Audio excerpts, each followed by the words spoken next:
Board of County Commissioners acts as a quasi-judicial body when it hears requests for rezoning and conditional use permits. Applicants must provide competent, substantial evidence establishing facts or expert witness opinion testimony showing that the request meets the zoning code and comprehensive plan criteria.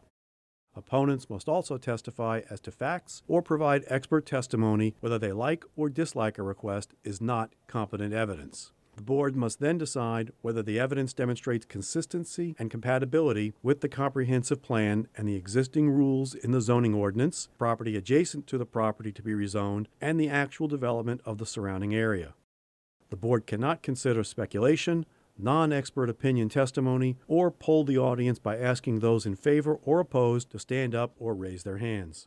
If a commissioner has had communications regarding a rezoning or conditional use permit request before the board, the commissioner must disclose the subject of the communication and the identity of the person, group, or entity with whom the communication took place before the board takes action on the request.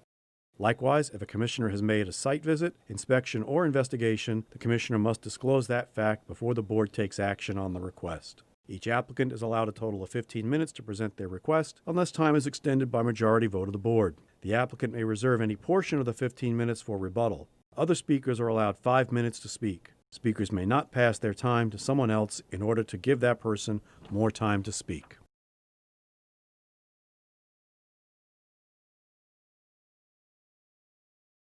Thank you all. We're called to order at 5:01 here. So we're going to start up with B, a moment of silence.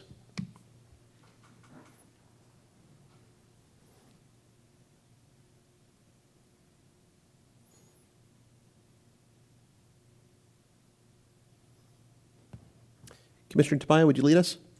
Please stand and join me in the pledge. I pledge allegiance to the flag of the United States of America and to the republic for which it stands, one nation, under God, indivisible, with liberty and justice for all. Thank you, sir. All right, we don't have any minutes to approve. We don't have any resolutions, awards, or presentations. I don't believe we have anything on consent. We're going to move on to public comments. I have one general public comment card. Charles Tovey from Melbourne.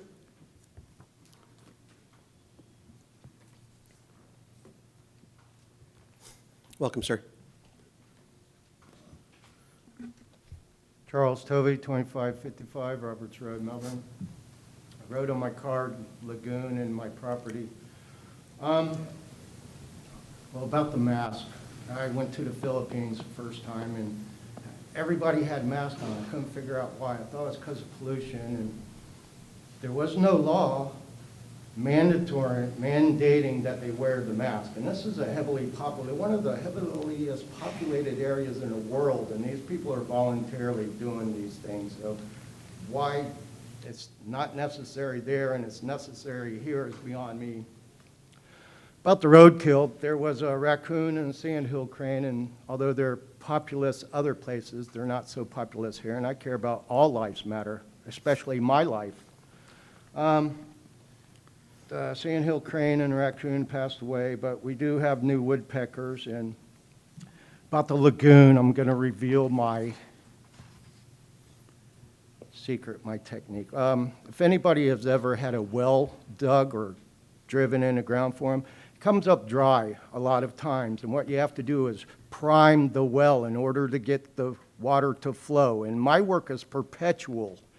And it's necessary. And all these things that people are getting credit for, it's because of what I've done. And that's good. It enhances their jobs and things. And I'll reveal the rest of it at another time. And thought I'd get 5 minutes to speak, but that's okay. I'm used to changing my rules. My property. Okay, it was about my property and the police allowing him to take his bulldozer, and I have it on video, and he's bulldozing my property, cutting down my trees, digging up my pet cemetery, and the police come. And I say, oh, Mr. Tovey, we can't do anything because it's a civil matter. And while he's doing that, they tell me that if I step 1 foot on their property, I'm going to be arrested, Baker acted, or shot, whatever it was, for trespassing. So how is that? You're gonna enforce the law on me, and I'm not even doing it. I don't want to go over there. And meanwhile, the guy's bulldozing my property, and the back of my property is still all messed up. And because he used to use weed killer on all my plants and everything I had, because I'm a horticulturist, I always let everything grow high. So now everything's growing high, and he's not spraying my foliage anymore. So I'll take care of that, and I got the driveway out, and I'll be doing the rest of it in the front, but not the back. And here I am in a situation of why. That's what I mean to our government and to the United States Constitution, and apparently to Brevard County and Nightmare and Palm Shores. Thank you. Thank you, sir. Right, I don't believe we have any other comments under G as in golf. Anything that you're all aware of?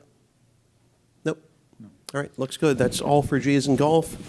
We're going to move on to H, public hearings. Can you confirm that Commissioner Smith is on the line? Commissioner Smith, are you online, sir? I am indeed. I have a couple of questions. for Please, Mr. Smith. Ms. Bentley. Okay, Commissioner Smith, can you can see and hear the commissioners, I take it? I can. Can you see the screen behind the commissioners? I can. Okay, members of the public speaking tonight and presenting documents which are not already in the record, if you will please place the document face up on the table next to the lectern. The document will be displayed on the behind the commissioners on the screen so that the public and Commissioner Smith can see the document. Thank you.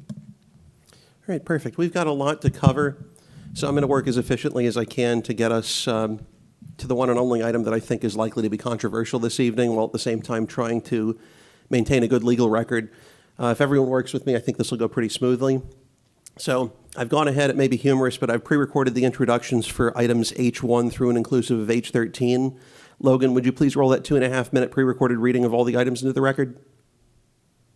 Item H is in Hotel 1, public hearing regarding temporary use acknowledgement for Brevard County dewatering activities for the Grand Canal muck removal. Item H is in Hotel 2, Theodore Goodnow, Chad Giannone requests a small-scale comprehensive plan amendment from planned industrial to residential 2, 20 Papa Zulu 00024, tax account 2105262, part of District 1. Item H is in Hotel 3, Theodore Goodnow, Chad Giannone requests a change of zoning classification from AU to RU19, 19 Papa Zulu 00158, tax account 2105262, District 1. Item H is in Hotel 4. James and Mary Murray, Dan Quattrochi request a change of zoning classification from AU to EU. 20 Papa Zulu 00015, tax account 2511451, District 2. Item H is in Hotel 5. 4090 US 1 LLC Scott Lamb requests a small-scale comprehensive plan amendment to change the future land use designation from Res 15 and NC to CC. 20 Papa Zulu 00031, tax account 2611636, part of District 4. H is in Hotel 6. 4090 US 1 LLC Scott Lamb requests a change of zoning classification from RU17, RU210, and BU1 to all BU1. 20 Papa Zulu 00032, tax account 2611636, District 4. Item H is in Hotel 7. Ruth E. Friddle and David Eitel request a change of zoning classification from GU to RRMH. 1. 20 Papa Zulu 00035, tax account 2406126, District 1. Item H is in Hotel 8. Ziffer Investments LLC Mark Kippl requests a CUP for alcoholic beverages, full liquor, for on-premises consumption in conjunction with a private club in a BU1 zoning classification. 20 Papa Zulu 00040, tax account 2511208, District 3. Item H is in Hotel 9. Matthew Wilson and Erin Leray Coris request a change of zoning classification from AU to EU. 20 Papa Zulu 00042, tax account 2511208, District 4. Item H is in Hotel 10. Roundabout Partners LLC John Archer requests a CUP for alcoholic beverages, full liquor for on-premises consumption in conjunction with a restaurant in a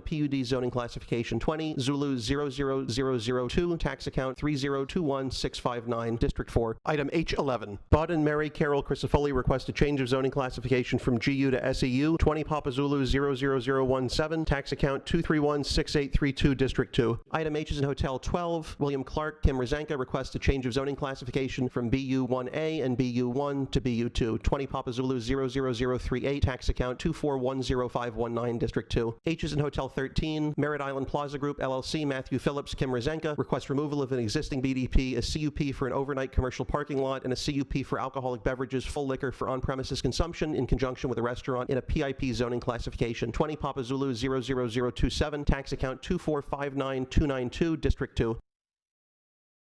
And maybe I ought to moonlight as an auctioneer, I'm not sure. Ms. Bentley, would you do me a favor, because I just noticed something up there. Would you mind briefly restating the P&Z number for item 10? I think there may have been a typo on the agenda, and I just read it verbatim as it was in there. 20Z00002. Perfect, thank you. All right, given the volume of the comment cards that we have submitted to keep people from waiting far longer than need be, with respects to items H1 through and inclusive of H13, may I have a motion to suspend BCC 97, which would entitle non-applicants to speak for 5 minutes on these items, with the understanding that I'll give all non-applicants, whether expressing support or criticism, 3 minutes to speak on each such item? All right, motion from Commissioner Pritchett. I'll go ahead and second that. Any discussion? All in favor of suspending BCC policy 97 with respect to 5 minutes for non-applicants, altering that to 3 minutes for tonight's purposes, say aye. Aye. Any opposed? Passes unanimously. Before we get into anything here, do any of the commissioners have any disclosures they need to make for items H1 through and inclusive of H13? Let's go ahead and get them on the record. Commissioner Isnardi? I believe I submitted it for the record, but I also had an additional discussion with Ms. Rezanka this morning. I don't remember which. Let me go through the agenda to figure out where it is.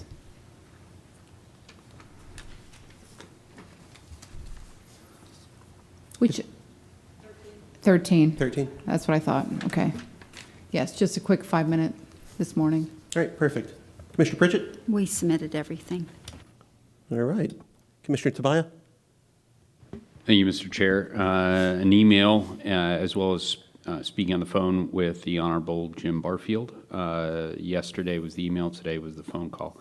An email from Meyer Weiss on behalf of FPL on 7-9, an objection due to purported liability and encroachment on the easement. An email from Peter DeLeese on today, an objection, traffic and related safety to a bus stop, as well as an email in favor of the rezoning CUP, from Kim Rezanka in response to the Commissioner Barfield email.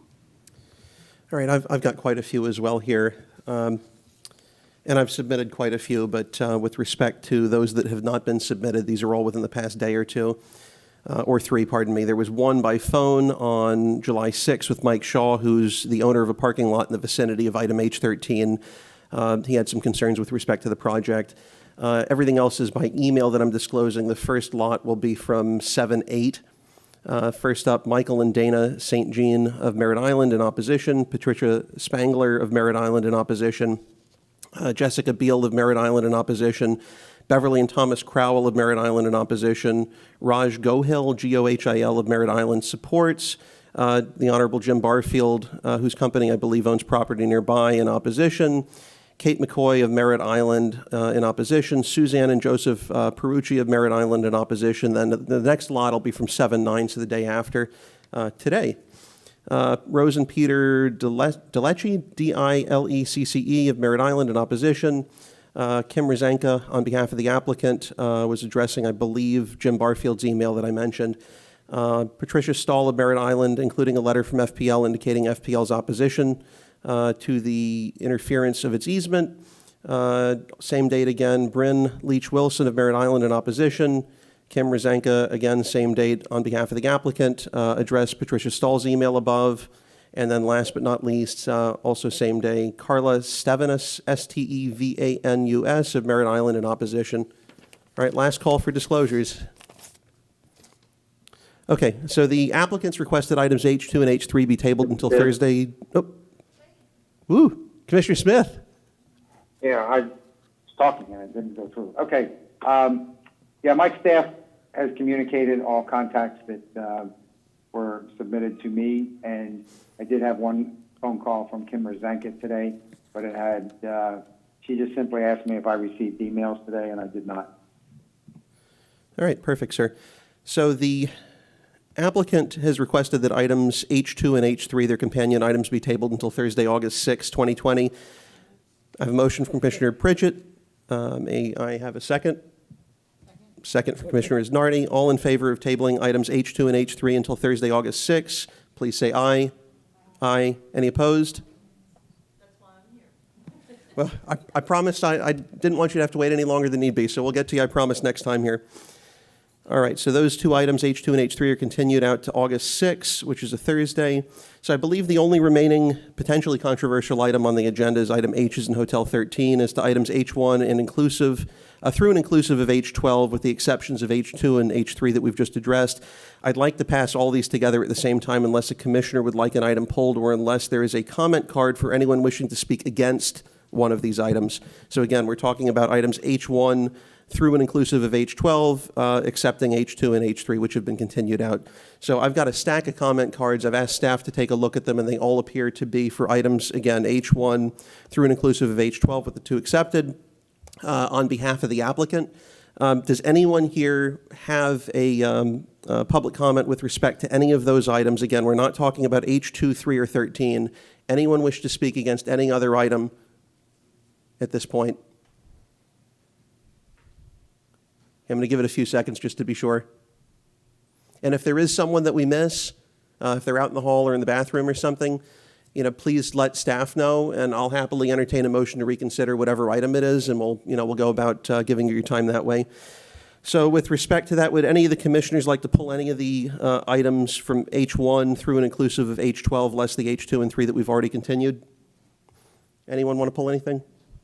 All right, may I have a motion to pass items H1 through and inclusive of H12, less H2 and H3, both of which we'll deal with next month? All right, motion from Commissioner Tabaya. I'll go ahead and second the motion. All in favor of passing that, say aye. Aye. Any opposed? All right, items H1 through and inclusive of H12, less H2 and 3, both of which we'll deal with next month, have been approved. With respect to item H13, staff, would you please give us a thorough introduction with respect to this item, including why the options that were included? Sir? Could we wait just a minute and allow the folks who are not here for Yeah, let's do that. 13 to leave? Okay, we're not going to do a formal recess, but I'll wait a minute until Mr. Denninghoff says we're ready to go. If you can do it before he gets everyone out, yeah. Well, just on H8 and H9, you have listed as the same tax account number? Is that correct? I mean, they're different districts, but we think it'd be the same tax account. I think there was one that was corrected. If not, I think we can either handle administratively, or worst case, we can come back and fix it. All right, yeah, you corrected H10, but H8 and H9. Yeah, if you would, just get with staff, and if there's any question, we can address it.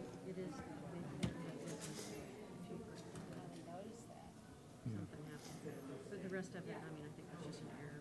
Okay. There's enough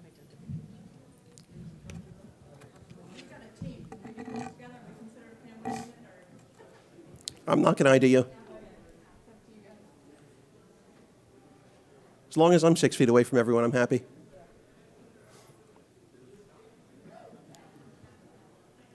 Ian, do you have enough space? Oh, yeah. Yeah, we got quite a few for 13. I think, don't worry about that. Do you think we can both speak from this if it's here? Will it pick us up? Probably. We'll see if it picks up. Yesterday, it was not forward. Tuesday. These are all the ones we just took care of that were applicants. So we got through the card deck here. I'm trying, but we've got this monstrosity here to get through. It's nice when you can edit the breaths out.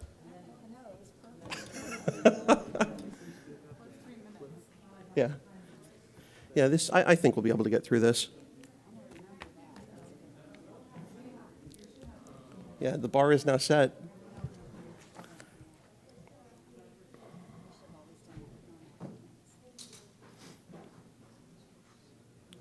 Yeah, I figure if there's nothing else people are going to have concerns about, just get them taken care of and let everyone go home.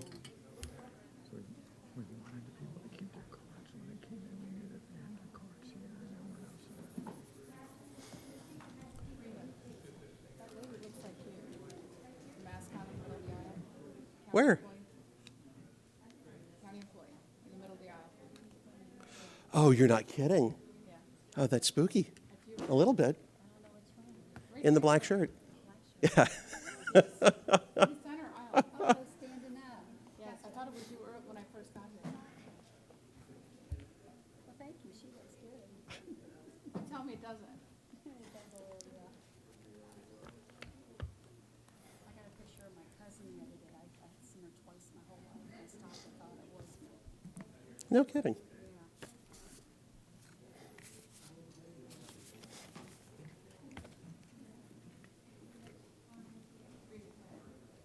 Doppelganger.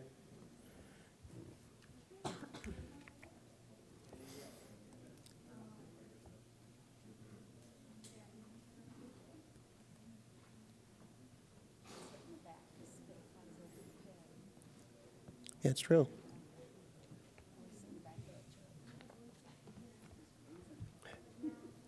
I like sitting near the exit.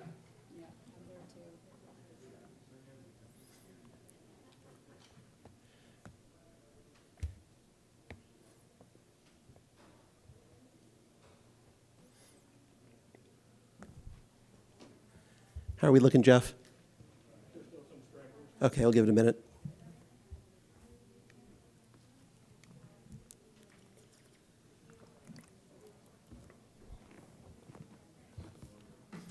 And while everyone's getting situated, I'll just kind of give you all a heads up in terms of the speaking order. We'll have the applicant or the applicant's counsel, Kim Rezanka, up first. And then after Ms. Rezanka, we'll have William Hilberg, Mary Hilberg, Lindsay Sneed, George Kraft, Adam Berkey, Patrick Stahl, John Bolke, Bill Matanis, Sarah and William Hodge, Kevin Zari, and then I'll give you guys some more names after that. I'm not going to read through all of them. We have some speakers who are still outside the chamber, so when people make their comments, they need to leave and make room for other people to come in. Okay, thank you, sir. Okay, so it was just pointed out to me that we don't have enough room in the actual room that we're in right now to accommodate everyone that wishes to speak. So what we're going to do is after folks are done speaking, unfortunately, we're going to have to ask you to step out so that we can make room for more people to come in so that they can be on deck. I'm sorry, I wish we could do it otherwise, but unfortunately, in this day and age, we've got to do what we've got to do. So let's start up with, before we have Ms. Rezanka come up, staff, if you don't mind, would you give us a thorough intro into this item and be sure to include why the options that staff included in the agenda item text were actually suggested, not just what they are? Yes, sir. Please. Can you all hear me? Can you hear me okay, or I don't know if it's picking up. Maybe get it a little closer. is it on? Yeah, it's not set up to my normal system, so I can't control it from up here. It sounds like it's on. Maybe, can you hear me now? Yeah. This is okay, so this request is from MI Plaza LLC. They're requesting that you all conduct a public hearing, but the request includes 3 items. So the first one is that they're requesting to remove the existing binding development plan. The second item is they're requesting that you approve a conditional use for overnight commercial parking lot. And then the third is for a conditional use for alcoholic beverages, full liquor and on-site consumption of alcoholic beverages in a planned unit, a planned industrial park zoning classification. This property is located at 3345 North Courtney Parkway, and it's in District 2. The applicant is proposing to use 237 parking spaces for an overnight commercial parking on 5.4 acres of land that has 2 existing buildings that contains 27,000 square feet of space. Along with that, they're proposing a 3,100 square foot restaurant, which is where they're proposing to have the on-premise consumption, and this restaurant will be limited to only the cruise parking patrons. And it will limit the alcohol service from 9:30 a.m. to 1 p.m.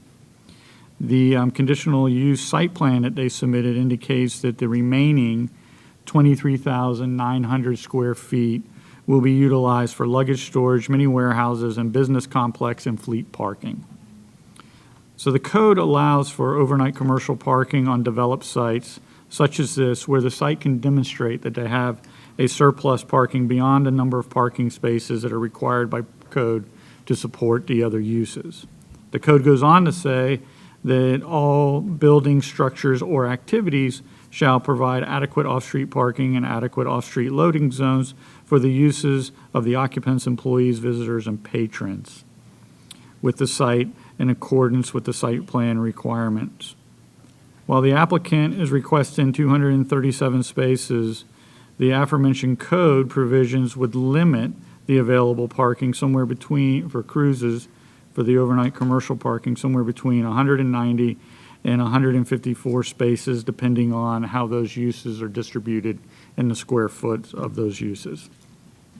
The applicant is also requesting that you remove the existing binding development plan, which contains 9 conditions that were previously established to help mitigate the on-premise consumption of alcohol. In the past 3 years, there was past 15 years, there was 2 other conditional use applications for the consumption of alcohol that were denied.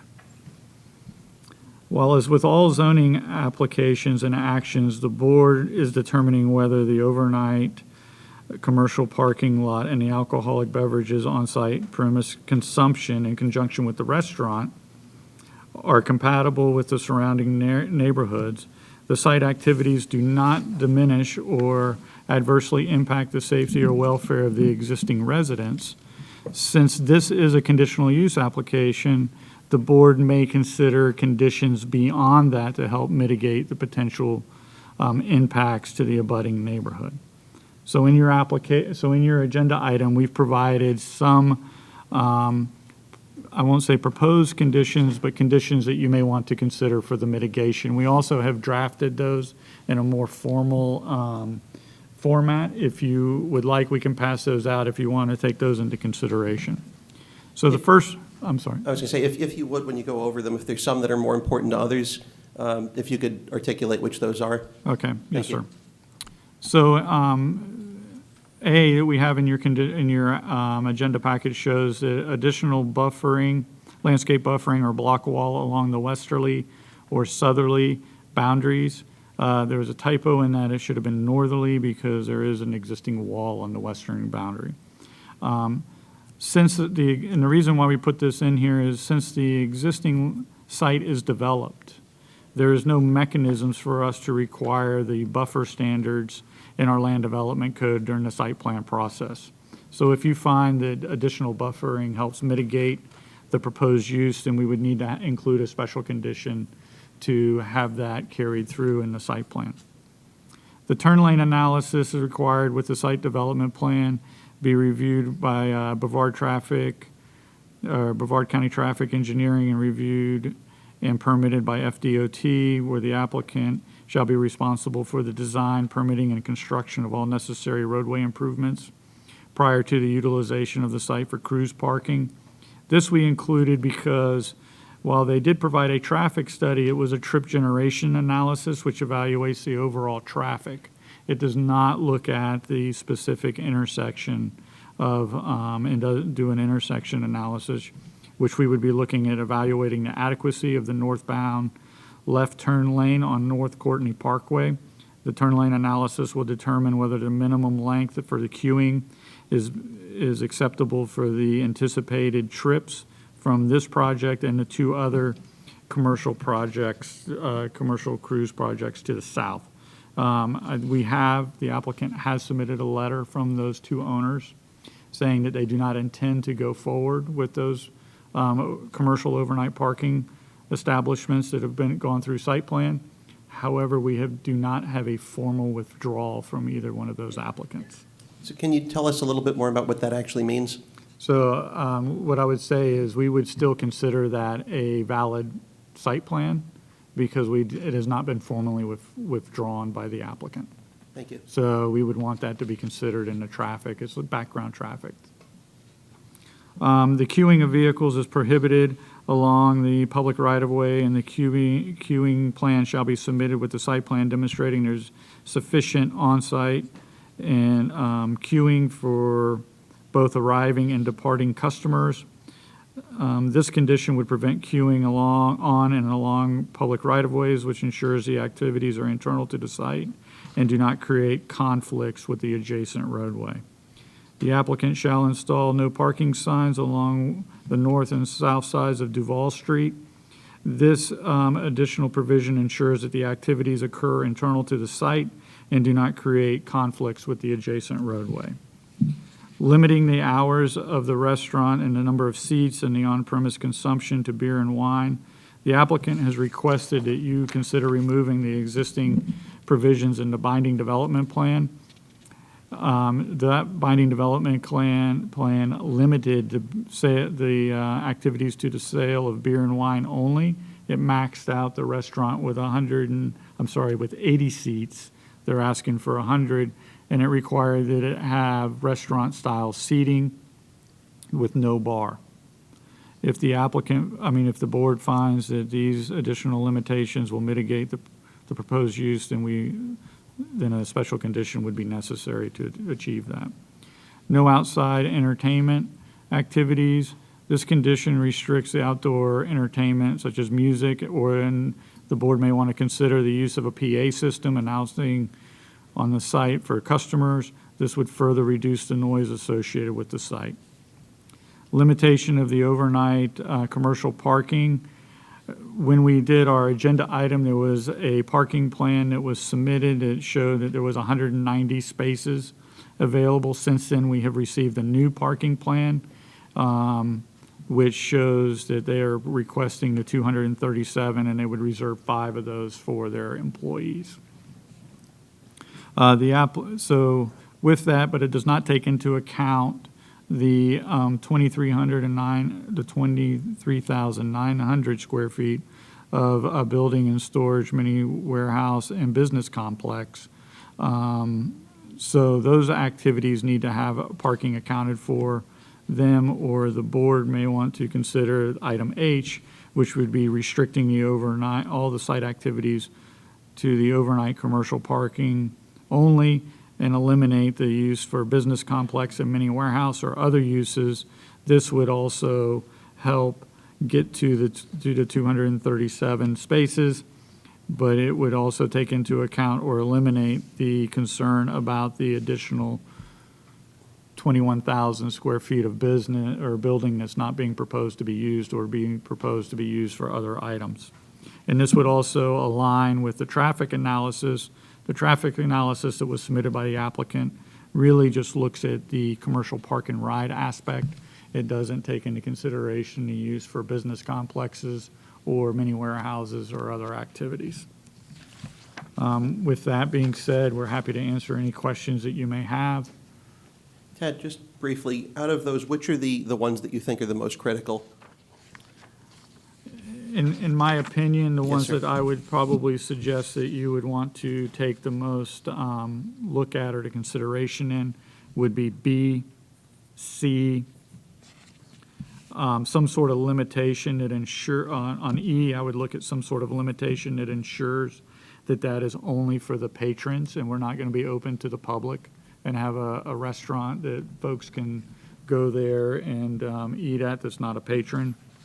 And then I would also look at G, where you're looking at establishing some sort of maximum number of, or some limit on the commercial parking activities, and H, where you're restricting the use to line up with whatever maximum number of parking spaces that you provided. We do have a draft, if you would like, we can hand them out. Please. Kind of put these in a little bit more of a Can we also format. get it on the screen so that everyone in the audience can see? Sure. If it's possible.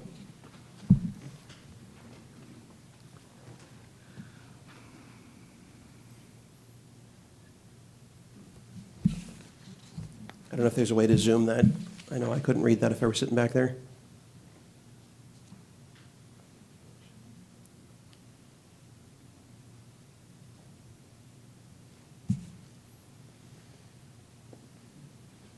It's a little better.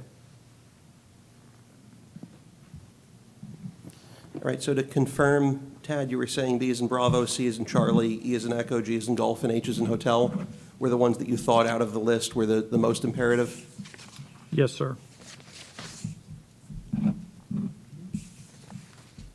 I'm just taking a moment to take a look at this. I'm going to allow the board just a minute to take a look at what's been handed out here. So they're very similar to what I discussed, but we put them more in what you would see from a stipulation standpoint or a condition. So they're worded slightly different, where we've provided who should do it, when it should be done, to ensure that everybody's on the same page. We need to give Kim some.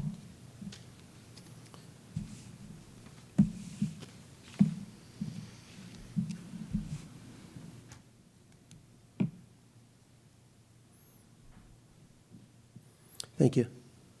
All right, let's take a look here. Any questions for staff at this point? All right, what we'll do is we're going to go ahead, we'll give the applicant 15 minutes to present. Any time that's not used, I'll just go ahead and reserve automatically for rebuttal. All non-applicants, regardless of whether you support or oppose the project, are going to have 3 minutes to speak. So let's go ahead and with that, start up with Ms. Rezanka.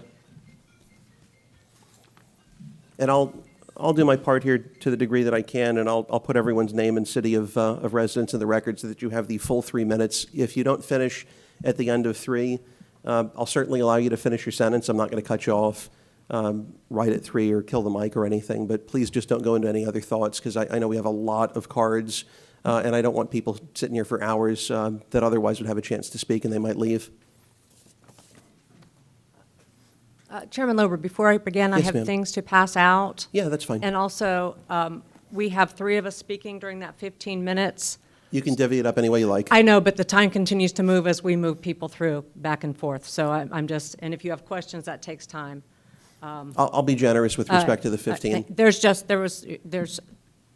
this much material. It's 2 inches of material. It's difficult to respond to all of Well, it. let me ask you differently. If I were to entertain a motion to increase it to 20, would that suffice as far as any of the back and forth and all that? I just don't know, because we also have to flip pages for Commissioner Smith, so. Okay. Well, here's what we'll do. Let's start with a 15. We'll see how it goes. If you need extra time, I'll entertain a motion to add a reasonable amount of additional time. Thank you. Yes, ma'am.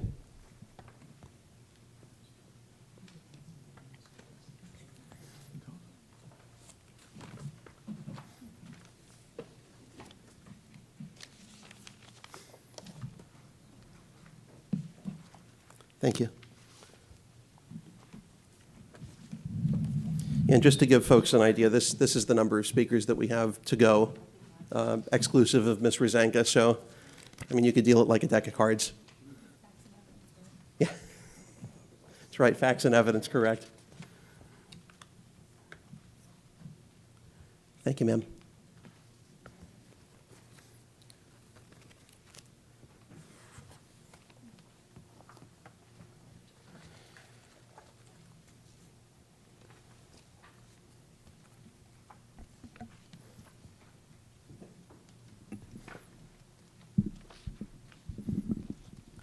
Is there some reason this is here, or is that? As long as staff's okay with you moving it, I'm not too concerned. Any reason that we know of?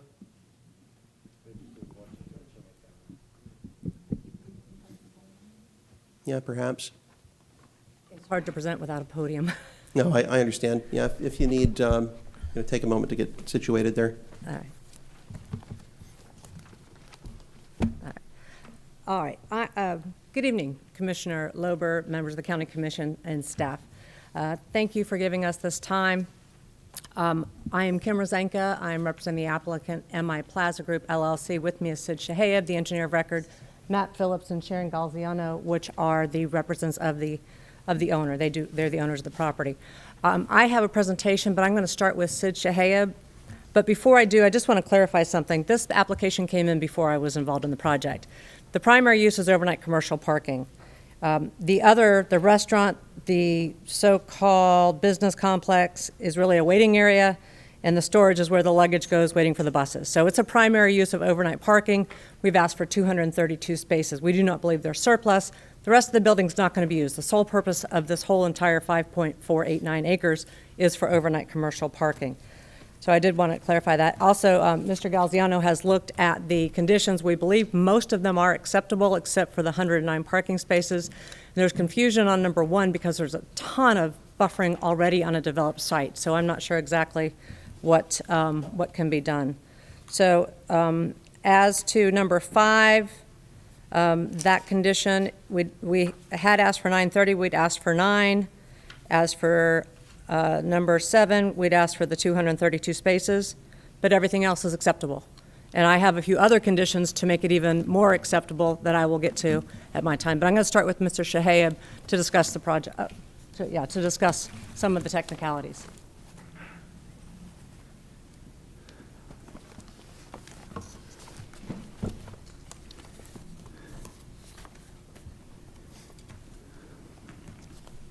Good evening to you. My name is Sid Chehayeb. I'm with the owner of Consulting Civil Engineers, also known as CCEI, and located at 3650 Bobby Lane in Titusville, Florida. I'm a professional engineer. I have 38 years of experience of doing civil engineering, and my family and I are residents of Brevard County for the past, since 1991, let's put it this way, okay? My firm prepared the application for this CUP. These glasses are not working. Regarding the site plan that was approved for this site in 2005, there are currently 207 parking spaces. There is a 10,000 square feet in the middle of the property that was approved to be permitted or actually constructed as a complete building. 10,000 square feet building in the middle of this property that we're not going to do.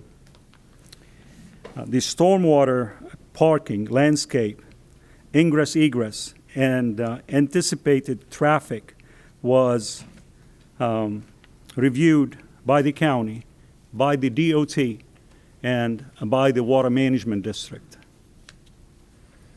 and approved back in 2005. There's nothing being changed on the site. If this CUP for parking is approved, we will still need to do a minor site plan for approval with the county.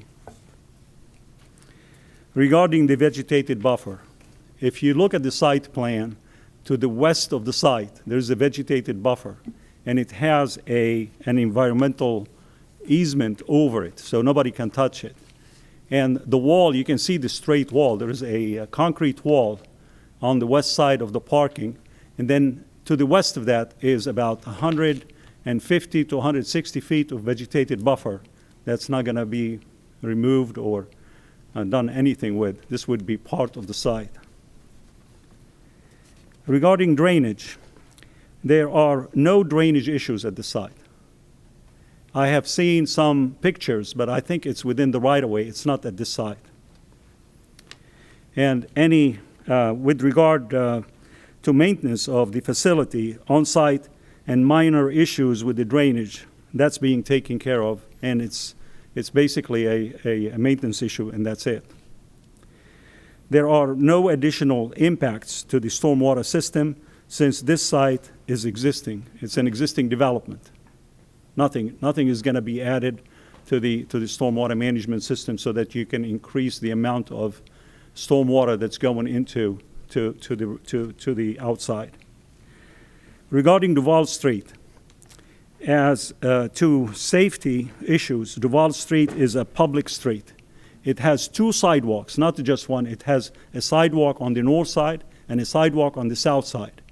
And if you look at the plan for Duval Street, or you look at an area for Duval Street, there is between the edge of pavement, there's next to the edge of pavement, it's an urban roadway which you have a curb on either side. And it's a curb and gutter where the traffic is prevented from going over to the sidewalk. So there is no basically pedestrian difficulty here from going from the subdivision down to State Road 3. Two sidewalks existing at this site, at Duval Street, on the north and south side. Regarding the traffic, the new plan that we provided, the CCI provided, submitted, shows the traffic pattern and the increase of 30 parking spaces. That's the only thing that we are doing. If you look in the middle of the site, there's 30 parking spaces that we are doing. And those parking spaces are already, part of the stormwater management system. And we have to submit a minor site plan to the county, of course, to get it approved. The traffic will enter from the west entrance of Duval Street. and will exit only from the east entrance of Duval Street. And the other exit would be from State Road 3, to State Road 3. There is enough parking on site. There will be no queuing on Duval Street. There is approximately about 1,500 linear feet of driveway inside the property. That's only one way. So if you count it two ways, there is about 3,000 feet that cars can queue in. And there's no way, it's not possible to have these cars come in because they have reservations, and it's only a couple of hundred cars, 232 cars, and they don't come in all at once either. So queuing on site is plenty. There's 3,000 feet where cars can go. Every 25 feet they can have a car, but that's not the case. I'm saying that there is enough ample room inside the property for queuing. So there's a problem with the queuing. There's no problem. The turning lane from northbound traffic was constructed as a part of this development. I'm not sure if you have seen it, but the actual site plan for this development, when it was approved in 2005, it was the turning lane from State Road 3 was part of this development. And they constructed it with the approval of the DOT to service this development particularly. Time? Yeah, you gotta hurry. Oh, I'm sorry. By the way, there's existing 290 linear feet along State Road 3. That's the turning lane. And 50 miles per hour, that's what's required. It's 290 linear feet.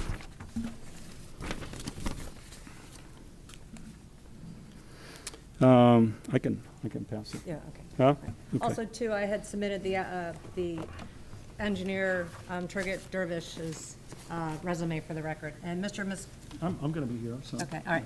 And Mr. Phillips will come up next to talk about the business plan and his experience in the industry.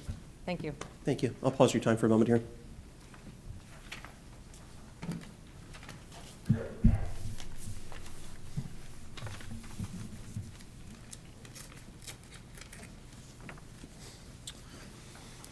Hello, my name is Matt Phillips. Just give you a quick history of GoPort or Florida Cruise Port. We have been in business for over 12 years. We are the #1 Port Canaveral destination management company for Port Canaveral. There are 5 million cruisers that come into Port Canaveral a year. We handle 500,000 of them. Our business model is snooze and cruise. The packages that would be used here would be attached to a hotel. Currently, we have a parking facility at the Doubletree in Cocoa Beach where we already have 400 spots.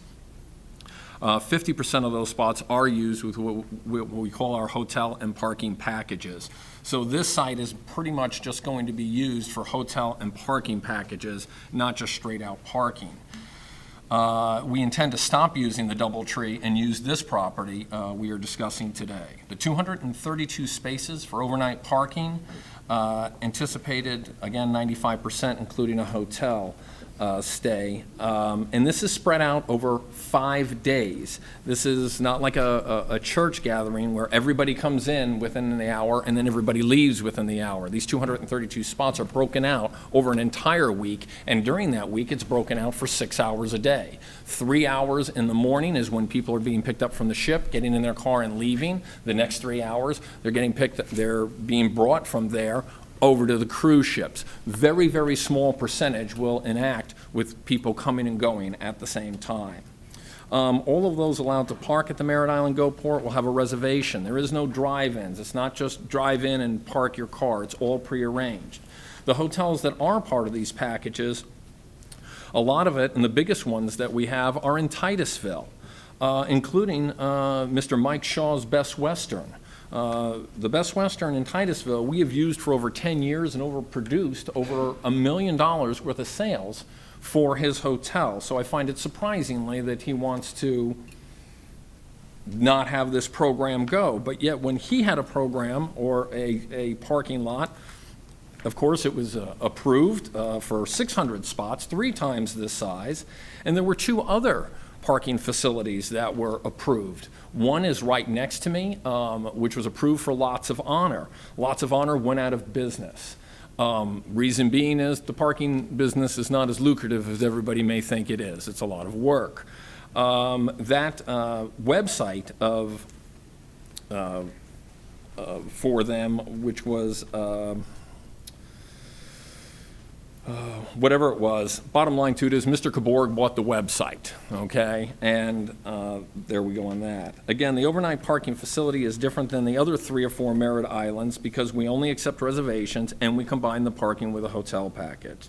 The list of parking lots exist in Merritt Island are Lots of Honor, which was right next to us. That has now been sold. That gentleman that has it is not using it and is not going to use it for parking. We have a letter of intent from him. He's going to use it for RV parking, or really what he bought it for was to flip it. Bought it for 300 grand, he wants to sell it for 600 grand, in case anybody wants it. The other one is over there by the veterinarian, which was also approved, okay? And that was going to be 200 or 300 spots also. That ran into financial difficulty. You may see all the big berms and all the pilings and so on there. That's going nowhere. So if we were approved today, we would actually be the first one. Mr. Shaw would be number 2 because he still doesn't have his done, and he's got another 6 months to go. And this is the first in his business. He has not been in this business for 12 years.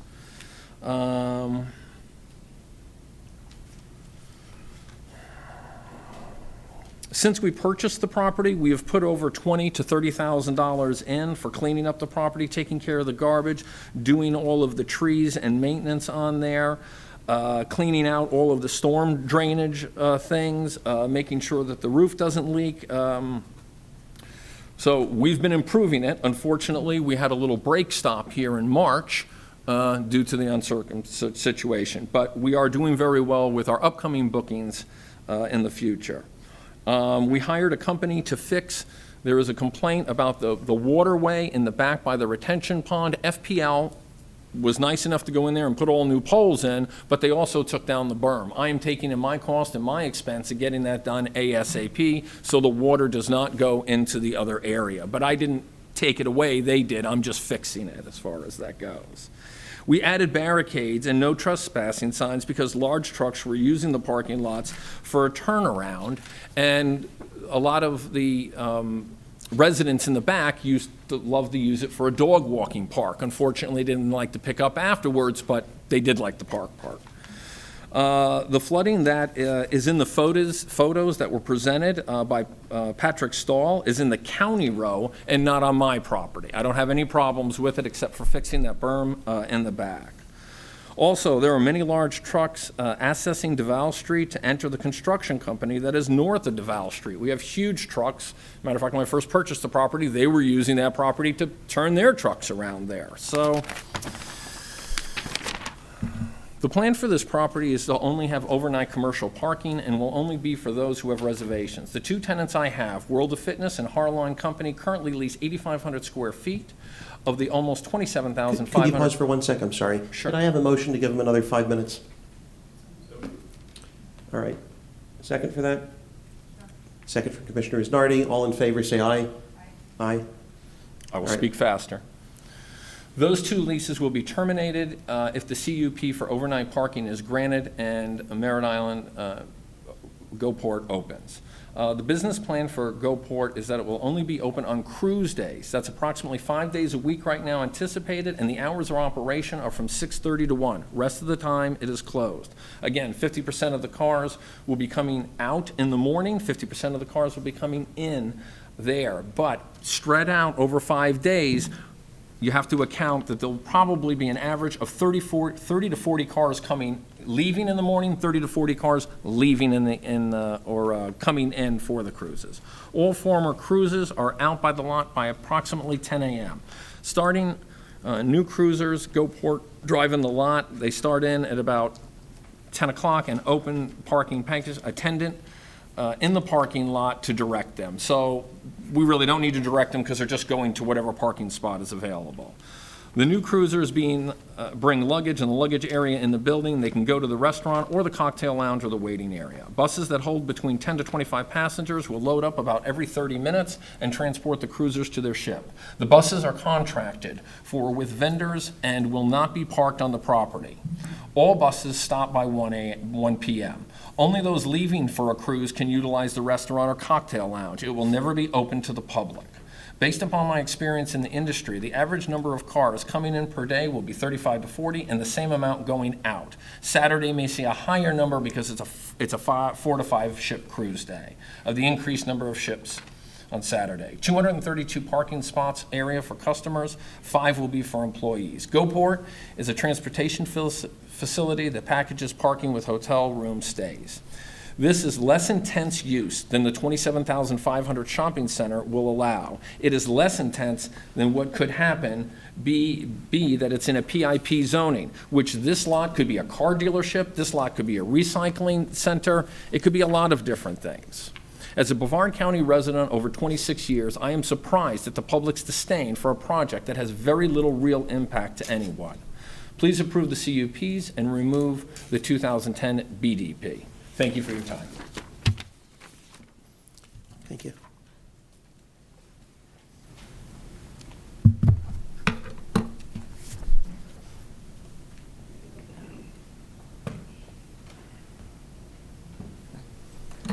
All right, again, Kim Rezanka, Cantwell and Goldman here on behalf of the applicant.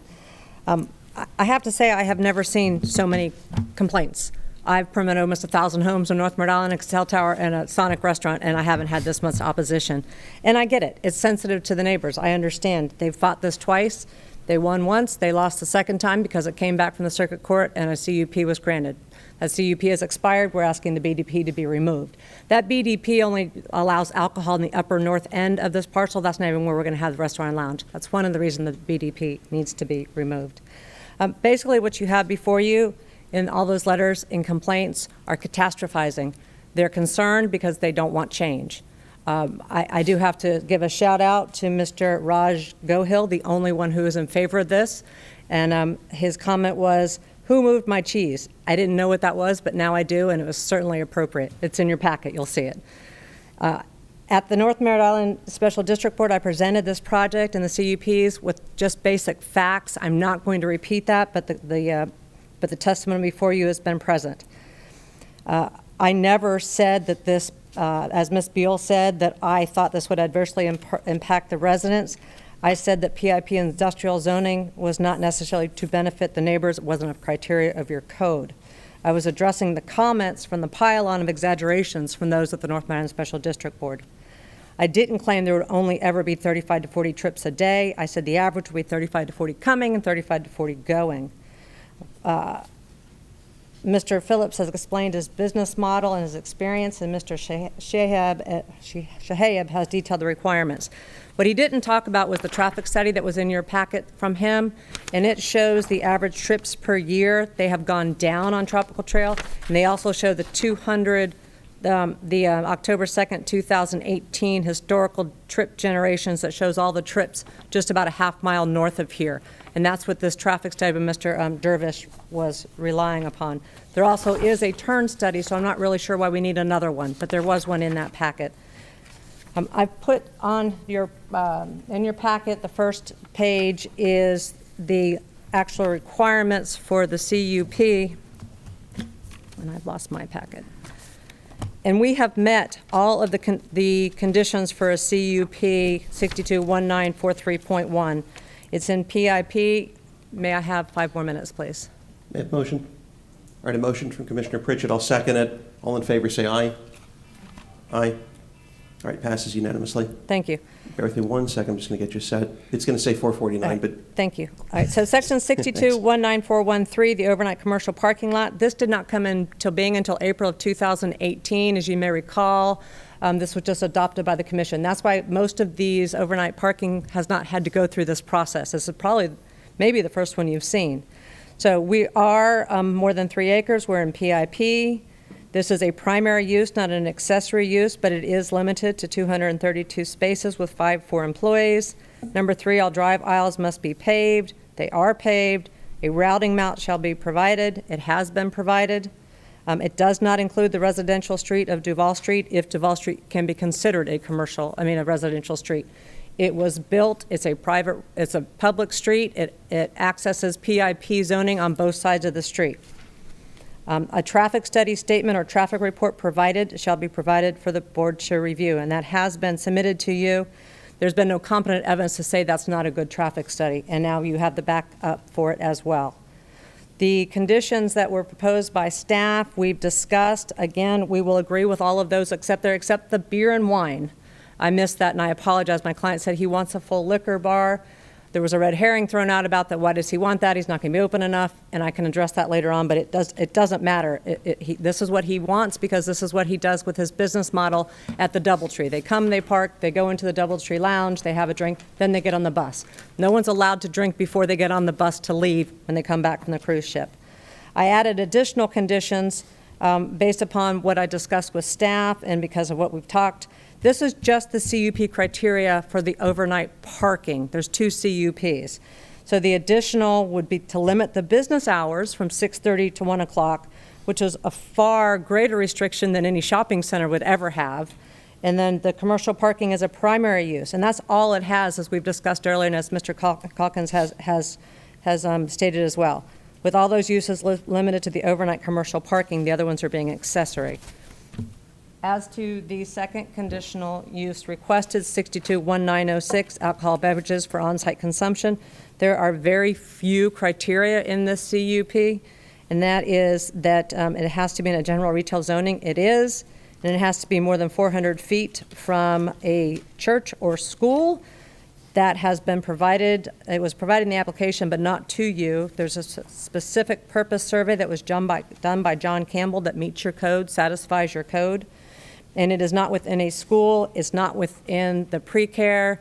It is maybe next to a school bus stop, but we'll get to that. But that's not your code. Your code doesn't say anything about having a school bus stop as a criteria. And then you can do the limitations, which we have here. These are the conditions separated by the staff. We've agreed to everything except the limiting the beer and the wine. We don't think there's buffering and landscaping. If you want to put a condition that we maintain the buffering and landscaping that's there, we understand that, but that's fine. That the cocktail lounge will only be open to those that come there, not to the general public, and only those departing to the port can purchase alcohol. In the packet, you do have the specific purpose. You have the letter from Mr. Stewart that owned lots of honor saying he's not using it. You have Dr. Ragona's property. You have the barge canal, yet another red herring. This shopping center was permitted for 37,500 square feet, over 3,000 trips. This at most will have 500 trips a day, even if it's 900 in the staff report, is substantially less than the 25,000 or 2,500 or 3,000 trips it could be. There was complaints about why do they need a liquor license. Again, this is part of the business model. It's a short-term use. It won't be used by everyone. The cost, whatever he has to do to get a liquor license is none of the public's business. They want to manage this property for him. They want to tell him what to do and how to do it, and that's not how we do it in this country. It's his business plan. He can come, he can fail, or he can do well. He can get a beverage license for about $11,000 if he wins the lottery of the thing. He can get a temporary liquor license. He knows how to purchase liquor license. The binding development plan is in your packet. I don't know if it's been provided to you or not, but this is what we're asking to be removed. And again, it wasn't necessary at the time. We'd ask that it be removed. And it has hours from 11 a.m. to 10 p.m., much longer hours than we're requesting. Again, I have the comments from Mr. Gohill about who moved my cheese. And you'll see on the last page what that's about. And I would say to you that most of these opponents are hems, and they're stuck where they are because they don't want change. And I don't mean to be disrespectful, but they actually have come out and said things that are completely not true, without evidence and without support. I would ask for the opportunity to cross-examine them before they leave the room, and I ask that you approve both conditional uses and remove the BUP. Hang tight, Ms. Rezanka, if you would, for a minute, and I'll make sure that you have an opportunity to cross folks, certainly a reasonable opportunity. I just want to make sure I'm on the same page that you are with some of this. So when you say that you're okay or your client's okay with respect to some of the staff requests. Are you referring to the second page on the agenda cover sheet, items A through alpha? The one he just gave you. Okay, the brand new one. The brand new one. Perfect. And again, they do it in Moss, and I tried to separate it out in my presentation. If you want to attach them to both, that's fine. It just seemed to make sense because we could possibly get the overnight parking CUP with the alcohol on-site consumption of alcohol. They're two separate items. They don't have to both be approved. We asked that they are, but the overnight parking is the primary use. And I'm just curious in terms of what mechanism would exist to enforce this. The conditions on the conditional use are how to enforce it. Okay, so you'd be okay with it being on the CUP? Oh, yeah, that's how it is. Okay, I just want to be sure. And in my packet last month to North Maryland Special District, there's an opinion by Morris Richardson that says CUP have teeth, and they can be enforced. So again, we don't believe a queuing turn lane analysis is necessary, but my client's all right with that. He wants the 232 spaces. He can put a PA system. He's not going to have a PA system. He never intended to, but if you want that as a condition, that's fine.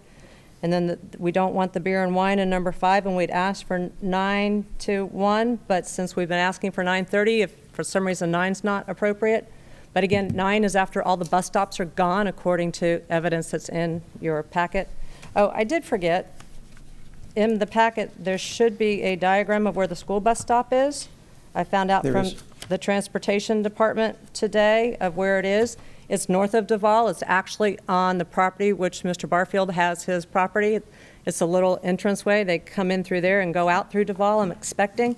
But that is where the bus stop is. It's in someone's property. It's not on Courtney. And also, too, that FP&L easement is a red herring because the trucks can go right through the drive aisle, and it's been there since 2005. I think you all may have seen my email. I'm sorry about that. Thank you. That's all right. But again, I just tried to separate out the different conditions. I appreciate that.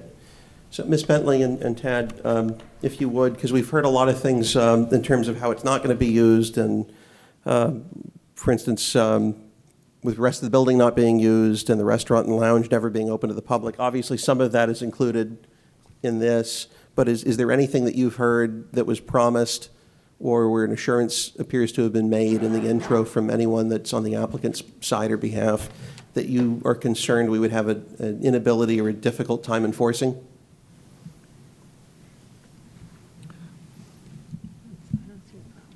I don't believe that there's a problem enforcing it as long as all of it is captured in the conditional use as specific stipulations and conditions of approval.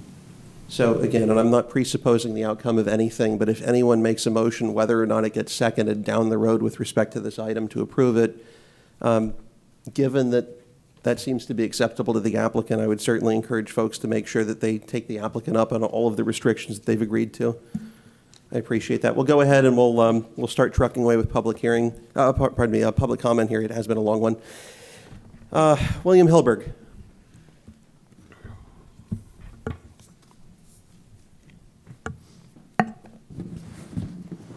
Are you getting all my uhs and ums? Uh-oh. Haven't had to worry about that for a little while. Welcome. Good evening. My husband is unable to speak, but I'm next on the list. Okay, and you're from Merritt Island, Ms. Hilberg. Yes, I am. Please. Am I too close or too far away? I think you're perfect. Might I be able to move it? Yeah, please. Because I'm going to be reading. Go for it. My name is Mary Hilberg. I live at 3780 Sierra Drive in Merritt Island. I would like to make a point first by letting you know that in the back of the room you can't read any of those things that you're putting up. And it's very hard to hear if you don't talk onto the mic. I'm just letting you know. As chair of the elected North Merritt Island Special Advisory Board, I'm representing members of the community on this item. The applicant wishes to convert the sparsely occupied Merritt Island Plaza Strip Mall and removal of the current binding development plan into a private boutique park, drink, and ride, including a full liquor lounge and restaurant. After a lengthy presentation by the applicant at the Special Advisory Board meeting, The board heard from several concerned citizens from the Sunset Groves community, as well as throughout the North Merritt Island and Merritt Island communities, including the Savannahs, Chase Hammock Lakes, Villa de Palmas, Sunset Lakes, Island Estates communities, as well as residents from other areas, including the representative for the North Merritt Island Homeowners Association that represents approximately 500 citizens, and as well as the Moose establishment that represents 3,000, all of whom were unanimously opposed to this proposal. The board thoroughly debated the plan and allowed the property owner and his team to rebut the numerous concerns. I've cut down my talk way down so that, because I know there's a big group. Thank you. The Special Advisory Board ultimately recommended denial of all three elements of this proposal, considering the information heard on June 11th. In accordance with the Brevard County's administrative policies for the future land use element, which provide the master guidance for land use and zoning issues in Brevard County, the North Merritt Island Homeowners Association, as well as, of course, the Special Advisory Board, requested denial based on, and I won't read through the whole list of them, but I'll read the list of them, but not all the details. But Administrative Policy 3A, Administrative Policy 3B, Administrative Policy 3C, Administrative Policy 4, Administrative Policy 4A, Administrative Policy 5, Administrative Policies 5E, F, and G, Administrative Policies 6, 7, and 8, and factors to consider 1, 3, and 5. There are several other competent and substantial reasons to consider as well. The North Merritt Island Special Advisory Board unanimously and respectfully requests the denial of the three items on this request, on this applicant, due to these, based on these competent and substantial reasons, and those presented hereafter by Brevard citizens. Thank you. Thank you so much. All right, next up we'll have Lindsay Sneed.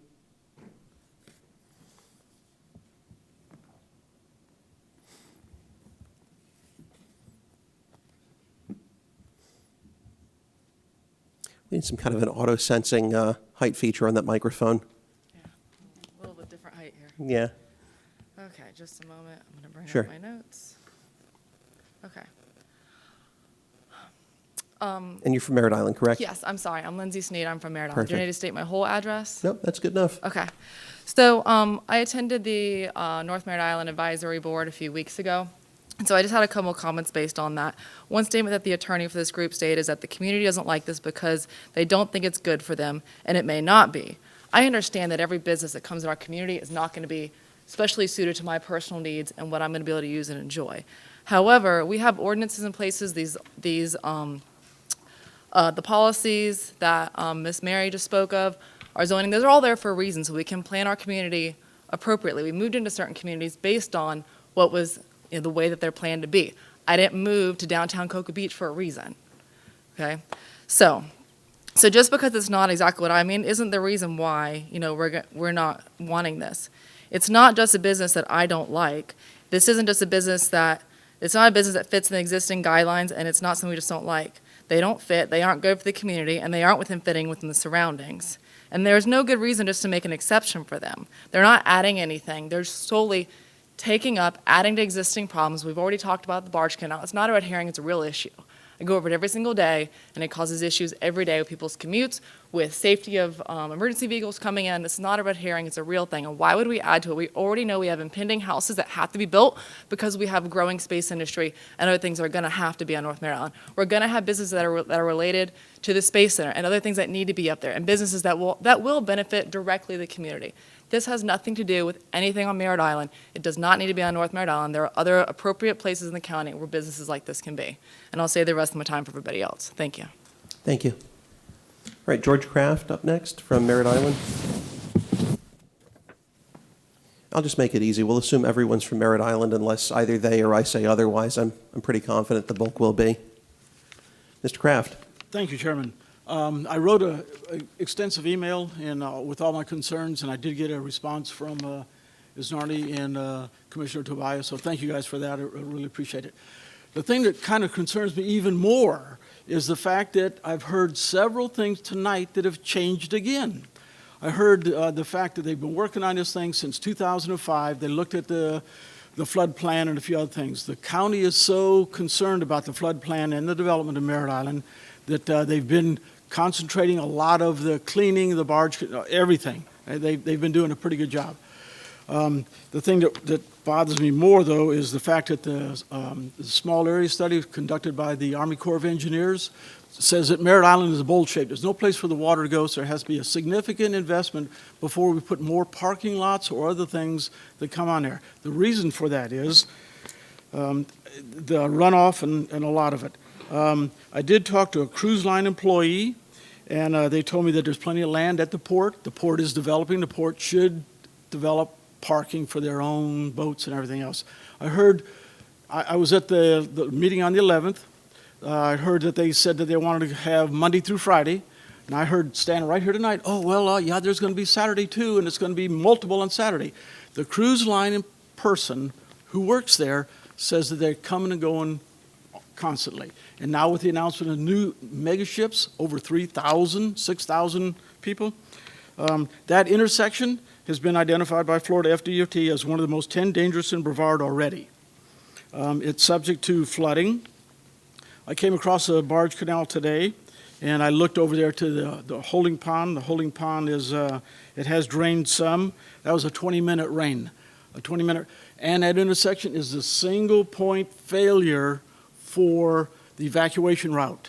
And the reason I bring that up is Florida DOT has already told me that they're going to look at it in the future at that intersection, because as 528 becomes 8 lanes, then they don't know what they're going to do. And the barge canal is 2 lanes. They're not sure what's going to happen with the traffic when that comes up and down. So it's going to be a bottleneck era for sure. You know, it's just going to be crazy. So if you take a rain event and flood that intersection, and we all know if you have a lot of cars, there's going to be somebody that says, oh, hey, I can make it across there. And they're going to try, and then it's going to even be more dangerous, more chaotic. It's going to, you know, hamper a lot of different people in a lot of different ways. So thank you for listening to my concerns. Please do the right thing. Disapprove this one also. Thank you, sir. All right, next up we have Adam Berkey, amazingly from Rockledge. Good to see the ledge representing tonight. Yeah, that's right. Rockledge. Welcome, sir. Yeah, hey, how's it going? Well. So here's the thing. Brevard County already has numerous cruise parking lots. Merritt Island already has one of the largest cruise parking lots being built with 586 spots. It's going to be an eyesore. There's nothing we can do about it. It's already in place. But that reason is the reason why the CUP was put into place in 2018. Brevard County and Merritt Island residents didn't want any more parking lots like that. So the CUP was voted and to make it tougher for one of these parking lots to be put into place. There are numerous reasons why this is a bad idea. I was hoping to be a little bit later in the talking, so there's going to be other people coming up and telling you why it's a bad idea. But I'm going to tell you a reason why I think it's kind of another bad idea, or just a different alternative, is that on page 21 of the meeting notes, or meeting minutes from North Merritt Island Dependent Social District Board meeting on July 11th, 2020, the property owner, Matthew Phillips, stated, if we don't get it, it will go to a plaza. We're going to open it. We're going to open it up. We will have 2,400 people coming in there, and their concerns, and I understand their concerns, will actually be worsened. I rent those out. I'll make the plaza filled, and I'm not going to leave it empty. So here's the alternative. I challenge Mr. Phillips to actually fill up that plaza, and so that way it creates Brevard County businesses. I think there are 12 to 16 spots in there. I'm not sure, but it's a strip mall, so use it for a strip mall. Commissioners, would you rather see tax revenue from 12 to 16 different businesses, or just one part-time business? What looks better to you, Brevard County? And commissioners, would it be better for 12 to 16 local businesses to create jobs and employment for our citizens and our residents here in Brevard, or for one part-time employer owner to have contract drivers who may not have benefits and who may not live in Brevard County? I'm good. I got a minute. Would you rather have 12 to 16 where local residents frequent the businesses and keeping them from their money here in Brevard County and the local economy, or one part-time business that only caters to tourists and with no access to the local economy? Not to mention that having a bar in a local or a full-service bar next to a school bus stop Whether it's in the morning or in the day, it's still by the school bus stop, and it's all the time. It's not just open at certain hours. So that's all. Thank you, sir. All right, next up, we'll have Patrick Stahl from the Island. Please. I won't start your time until after.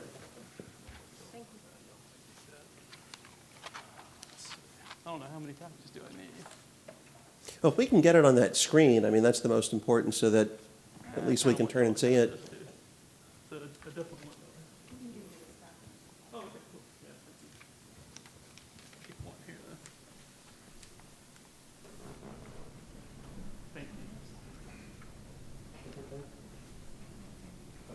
Thank you.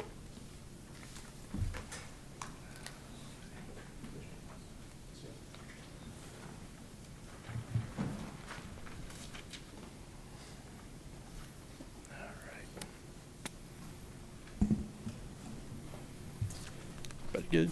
Okay. Hey, Commissioner Smith, can you see that, sir?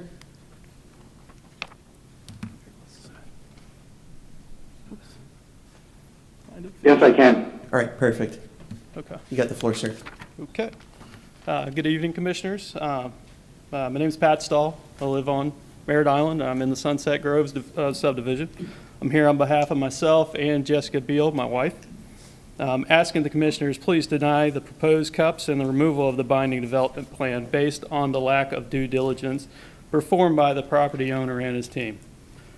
During the Special District Board meeting on the 11th of June, Chris Cook, one of the board members, asked Ms. Rezanka, the applicant's lawyer, if the applicant had a permit for the FP&L or from FP&L to do long-term parking in the 100-foot FP&L easement, which is located on the south portion of the property. Ms. Rezanka replied, "We do not need one because there's parking space there. And once again, we do not need one."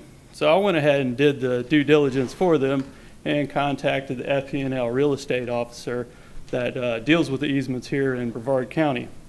What I learned from them, number one, they do not allow for overnight or long-term parking in their easements for the fact that in the emergency or normal maintenance mode, they would not be able to locate the vehicle's owners to have them move the vehicle so they could get their equipment in. Or that it doesn't actually provide FP&L 24/7 access to their facilities. Second thing I learned, any proposed use under their easement must go through the FP&L's consent agreement process for review and approval. That means proposed fences as well. Last thing I learned from her was when they built this property in 2005, the developer failed to get a consent agreement at that time. So this property is already in violation. So this morning, I emailed everybody this morning. I'm sorry it came in as a late submission, but this letter here is from, this is from FP&L. They wanted me to submit this letter on their behalf, and the letter is written by Mr. Meyer Wise, the FP&L corporate real estate manager. His letter states their objections to using the easement for commercial or long-term parking.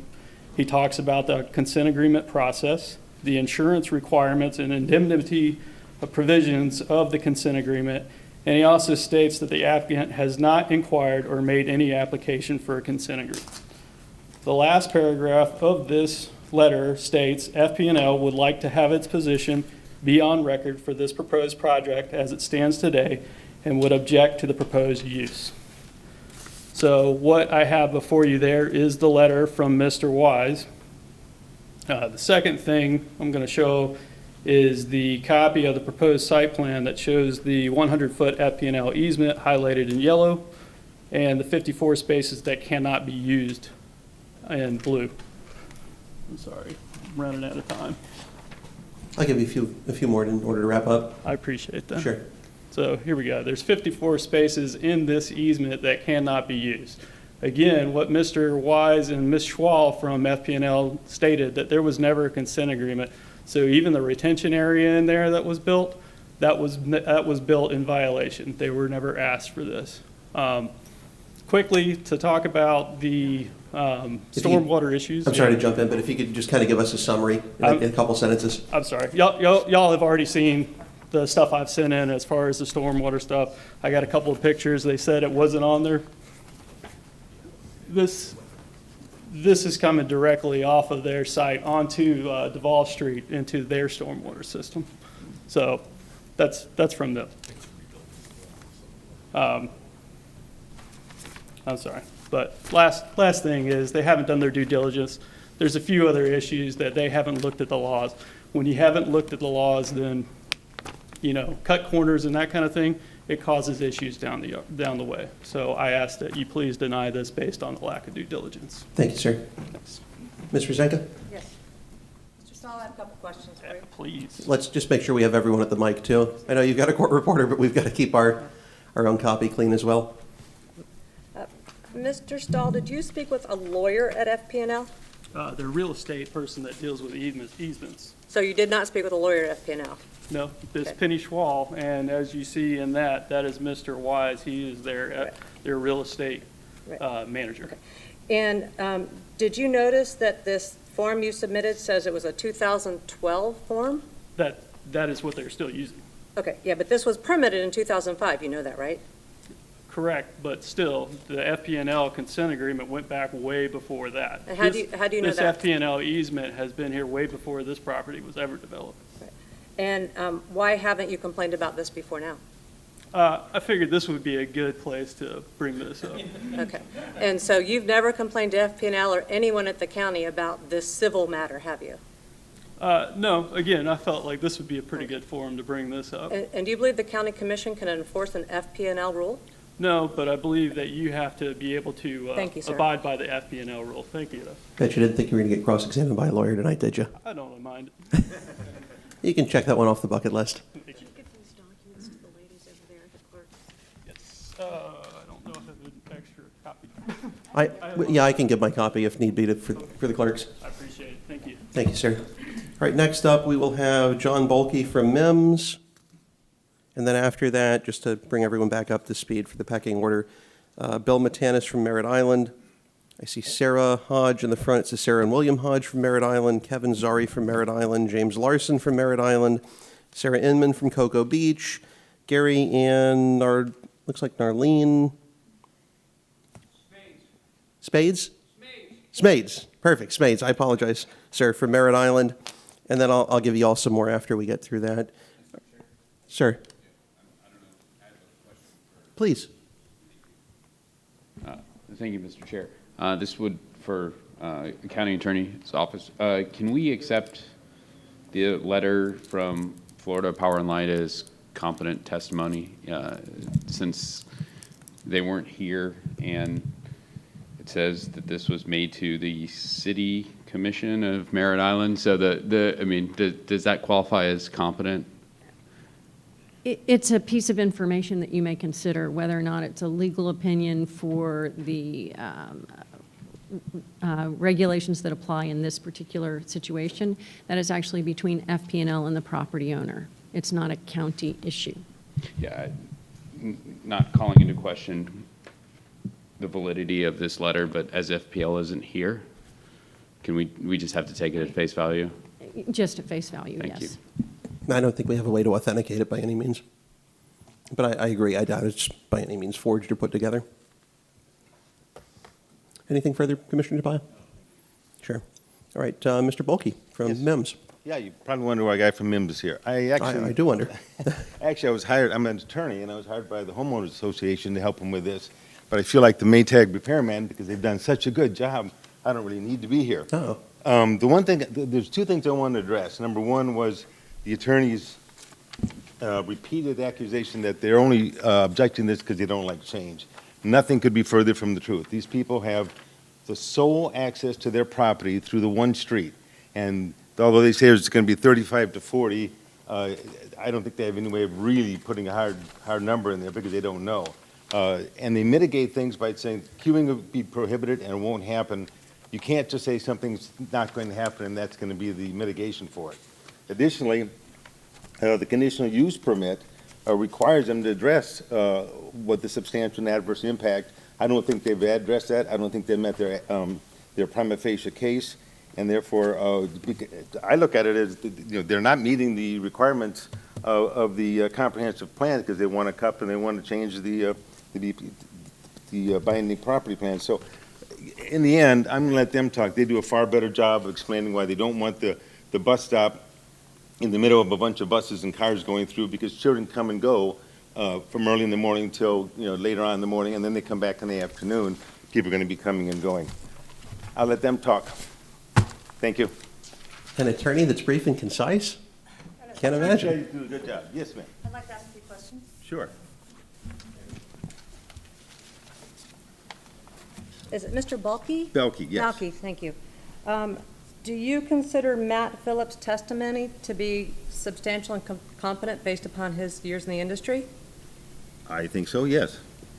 Have you looked at the two specific criteria for these CUP for the overnight commercial parking lot? The 5 criteria and Yeah. Sorry. and the on-site consumption of alcohol requirements? I did. I was at the Merritt Island Board meeting, as a matter of fact, and I didn't speak there because they did a better job than I think I could ever do in addressing this, because they're the homeowners. Okay, and so which of the 5 criteria under overnight commercial parking lot do you believe the applicant has not satisfied? And if you need to take a minute, please do so. What page is that? Oh, I'm that's sorry. on- Here, Okay. these are the criteria. And I'm sorry. you can actually have the whole package. Okay, let me look at it. Please take your time.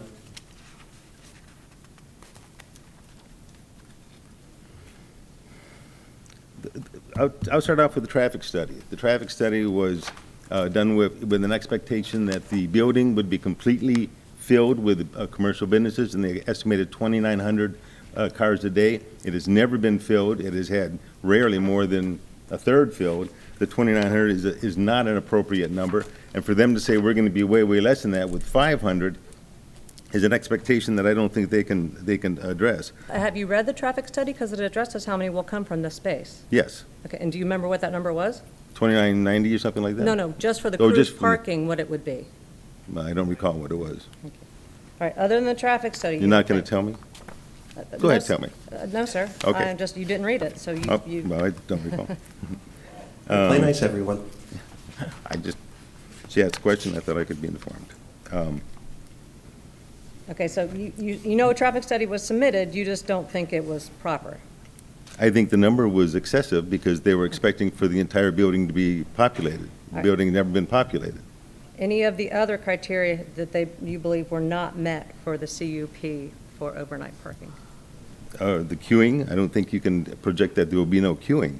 How can you say that you have no way of knowing whether queuing will be required or not? No parking along Duval Street.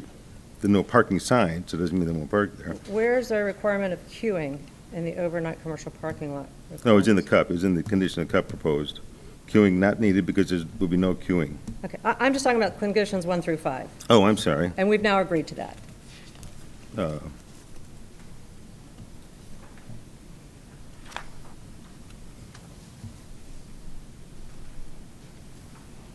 I guess I'd have to wait and see what the end result of this FPL study is. You may keep that if you'd like. It's the Sure. whole package I presented. Okay. All right, thank you. Thank you very much. Thank you both. All right, we've got Bill Montanus from Merritt Island.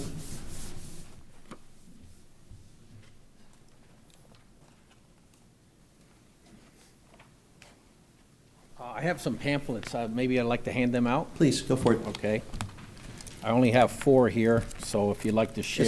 As long as we get one on there, I'm happy to cede mine and just take a peek at the screen behind me or one of them up here. Yeah, Logan, I don't know if you can take one of the two, either the left or the right, and get this screen mirrored on that. Thank you.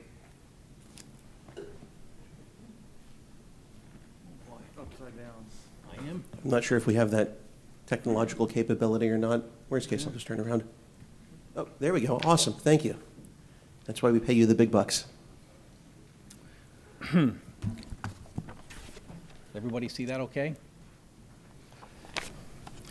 All right, good evening. My name is Bill Montanus. I live on Merritt Island, and I'd like to thank you for letting me speak here tonight, and I'm here to oppose the parking lot conversion at 3345 North Courtney. The parking lot, I'm here not only to represent my family, I'm here to represent all the children that ride them 3 buses on that bus route twice a day. The conversion of this property would seriously impact children coming and going to school each day, clearly increasing of the traffic on Duval, including but not limited to the volume, time of day, activity, and vehicle types of those entering and leaving the facility. It would be in direct disagreement of the Brevard County Administrative Policy 5G of the future land use element as cited in Section 4, Paragraph A. This, coupled with the addition of an active hard liquor drinking bar, would also further exacerbate the situation. As you can see on the diagram of the handout, our community bus stop is within 100 feet from the first entrance of this facility. This, in conjunction with the increased traffic, will make the school bus pickup and drop off extremely unsafe for our children when the cruise lot is in operation. Excuse me. Thank you. I'm doing good. The cruise parking area will all exit by the bus stop and then go to the left or to the right on Courtney, as indicated with the blue arrows on my diagram. Also, the increased traffic will cause hindrance for the school bus leaving Duval Street to complete the bus route and dropping off and picking up other kids along the bus route. You can see the yellow broken lines on my diagram. There is no other location for our bus stop in our neighborhood due to the fact we only have one entrance in and out, and the bus does not come into our community. It will require a bus backup operation, which is not allowed by the Florida Department of Education statutes. And at the North Merritt Island Dependent District Board on June 11th, you can look on the minutes from page 10 and 11. Mr. Jack Ratterman, board member, asked the applicant, Mr. Matthew Phillips, about the proximity of the proposed use to the bus stop on Duval Street. Mr. Matthew Phillips said correct. This bus stop is picked up in a commercial area, which is a little beyond me. You have Mr. Christofoli's construction company on the right, and you pull in and we're on the left. I'm confused why there is a bus stop in a commercial area and why the pickup and drop off of this children isn't in the residential area where the children live. Oh boy, I'm running out of time. So I would like to ask for more time. I'll give you a little more. So if you could maybe 30, 40 seconds, wrap everything up. Okay, basically Mr. Phillips opposes, he already admits that it is a safety issue for the kids to be out there. And he has 5 children, he states, and on page 10 and 11. So I would think he wouldn't want his kids out there. And I asked the board members, if you had children, would you want your kids standing out the bus stop in that area when tourists come in, not familiar with their surroundings, driving near the bus stop, where they're trying to find out where to go, and then they're serving alcohol, and it's not a good thing. It's all about safety. It's about the children, safety. They are our future. Thank you. Thank you, sir. All right, I see Ms. Rezanka coming down. I have a couple questions for Mr. Montanus. Great. I don't want you all to be on top of each other for coronavirus reasons, but if we could just make sure that everyone's loud enough that the mic picks it up, I would certainly appreciate that. Well, better yet. We can split the difference. How about that? Mr. Montanus, when did Mr. Phillips admit that there was a safety issue? Check your minutes. Well, what you said is he said he doesn't understand why there's a bus stop in a commercial zone.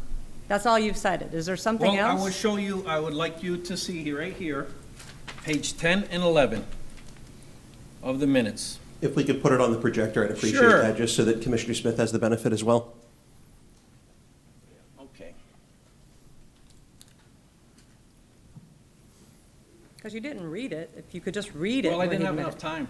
Okay. I didn't get the extra time that you did. All right. Well, now you do.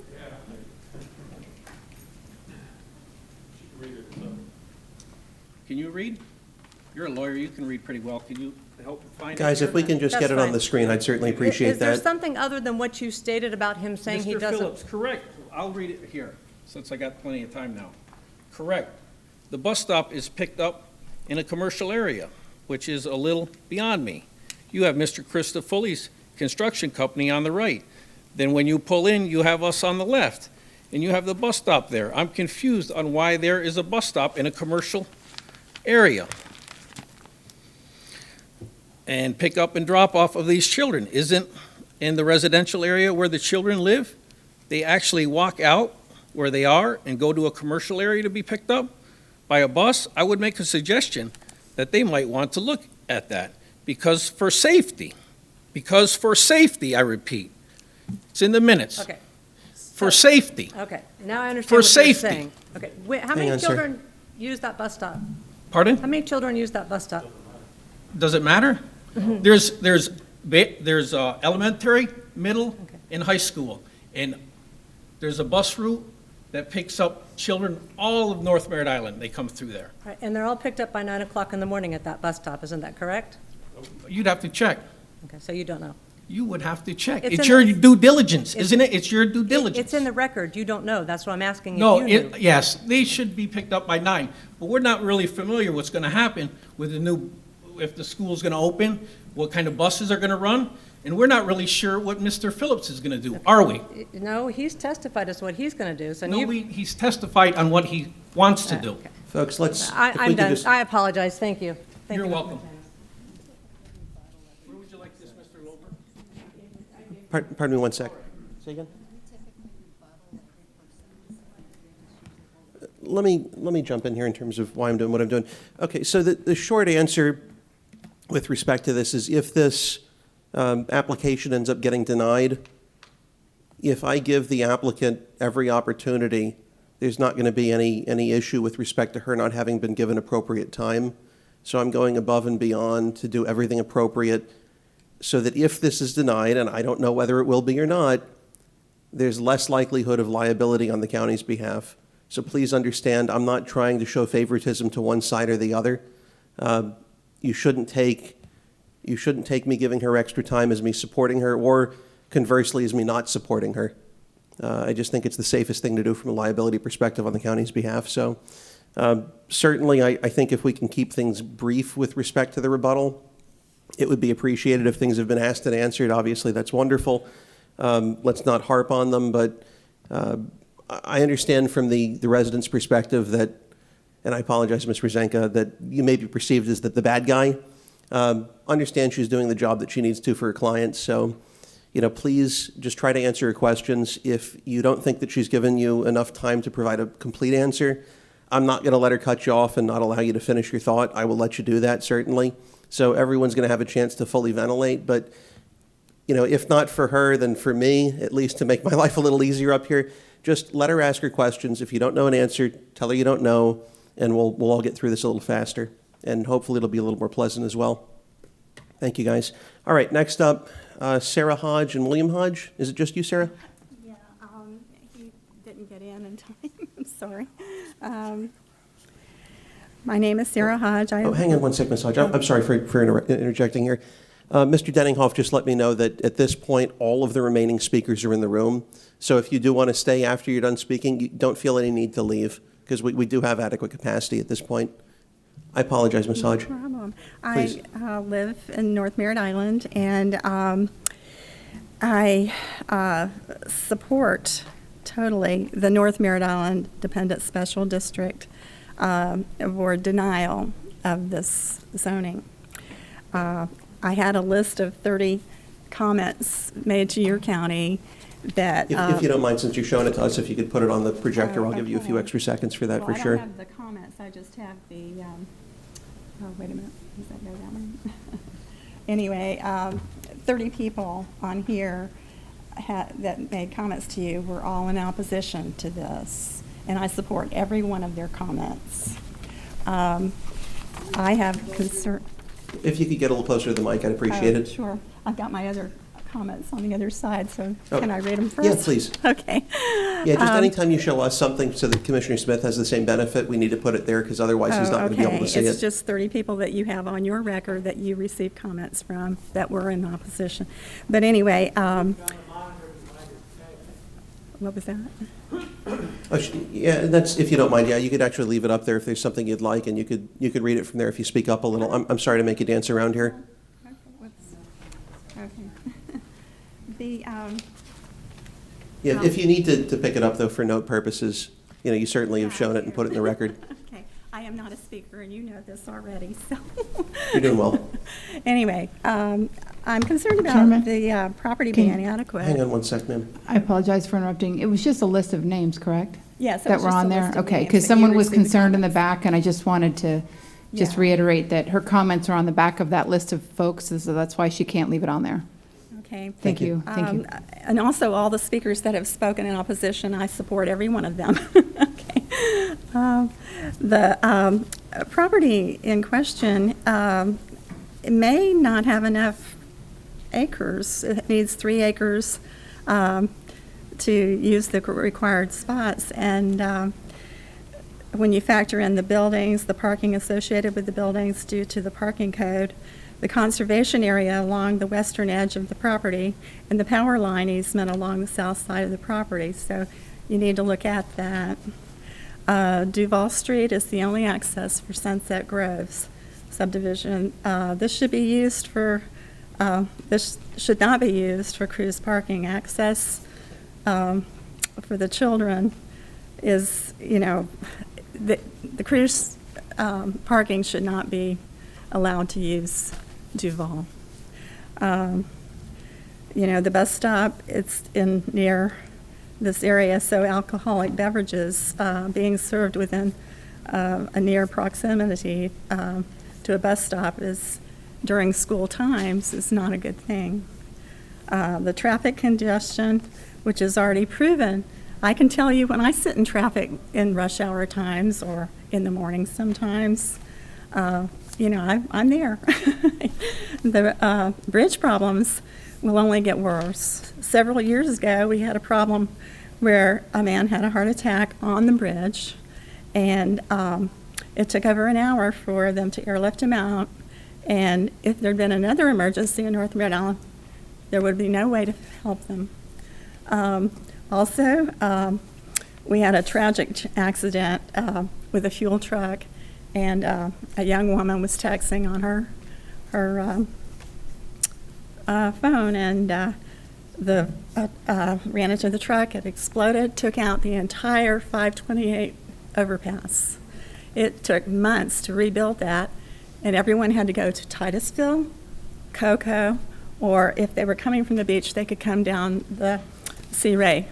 But Leray has a bridge problem too, a big one. So you could be cutting off all access to North Merritt Island if the traffic, and the bridge is not in good shape. Ms. Hyde, I'm sorry, but I'm going to have to ask you to wrap it up pretty quick. Okay. No. I can't have folks cede their time to others, I'm but good. Okay. And, there's flooding issues, which you already know about. We've got, to me, there could be a better use of this property than cruise parking, since the cruise industry may be down for quite a while. Thank you, ma'am. And I'm sorry for the beginning being a little bit awkward here. All right, next up, we have Kevin Zari from Merritt Island.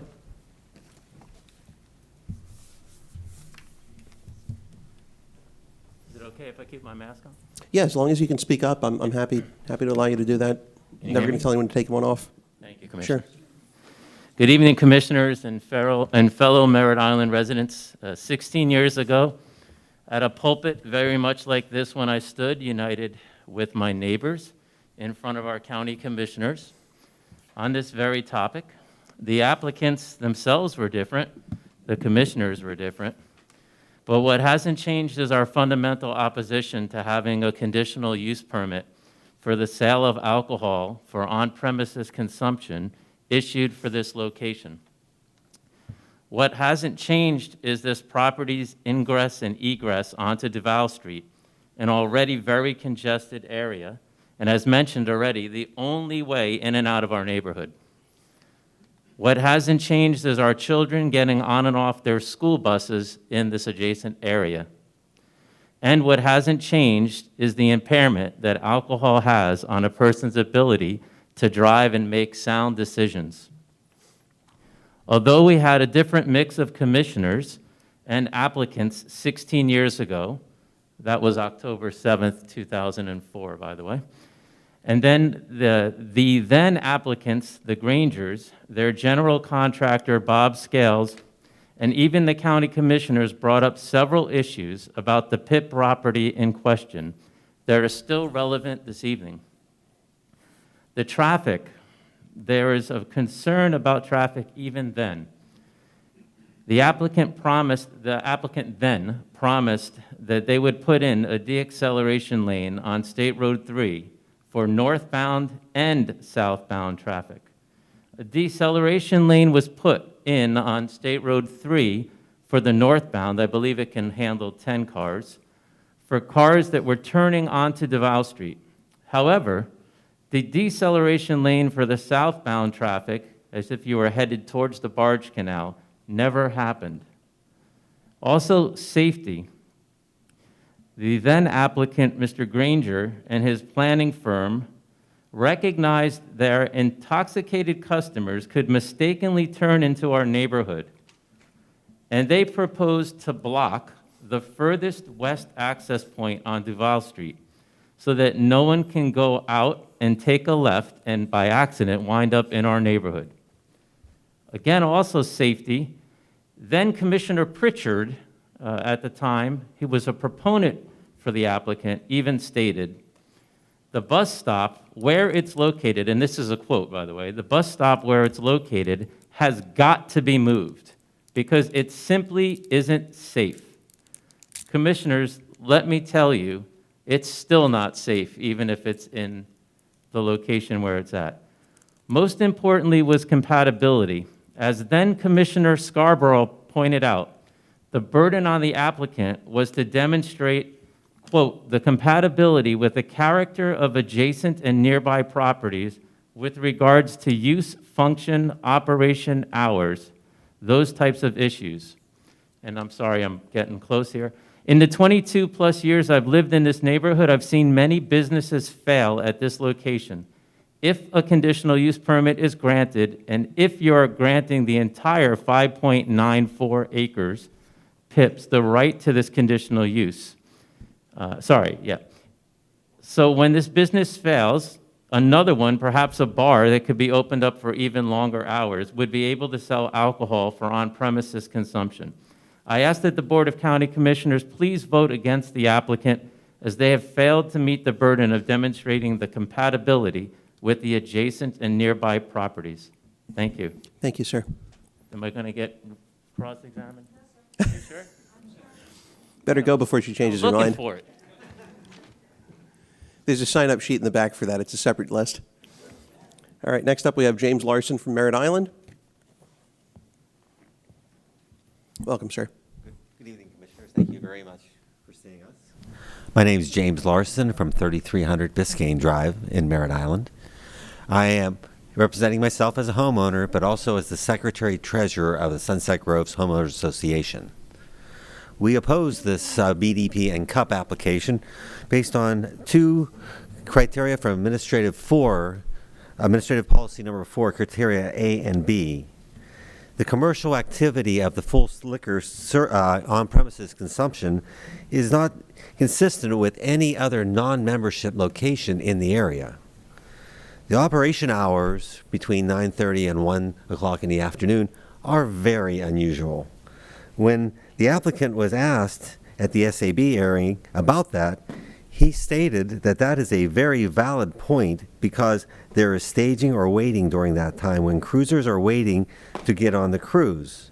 Usually when they get on the cruise ship, no matter what time it is, they start drinking. So we are just allow people to do it beforehand. Well, I've been on a cruise before, not many. That wasn't my experience at all. The application states that the bar is for departing passengers only. At the SAB, it was asked, how are you going to guarantee that nobody that's in the bar leaves to go get something at the convenience store before getting on the shuttle bus? No clear answer was given at that time.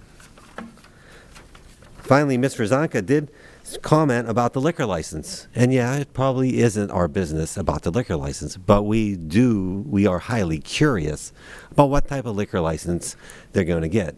If it's a quota license, those are costly and they do have restrictions. The other special type license has restrictions based on whether it's food versus alcohol, 51% of the sales being for food. So we would like to know what they're talking about with relation to the liquor license. Finally, a comment on my part. There's been a long, unhappy history between bars and neighborhoods with children in this country. A lot of bad things have happened. We all know about them from years past. Sunset Groves is a nice, quiet neighborhood. That's why we bought there. I mean, I've been there 10 years. We wanted to keep it that way. We don't plan to move. We want it to be quiet. We don't need the noise or any other problems due to alcohol consumption or cruise ship parking. So I would ask that you deny both the BDP and the cup because the applicant hasn't provided clear and convincing evidence or done the proper due diligence in support of their claim. Thank you very much. Thank you, sir. Next up from Cocoa Beach, we have Sarah Inman.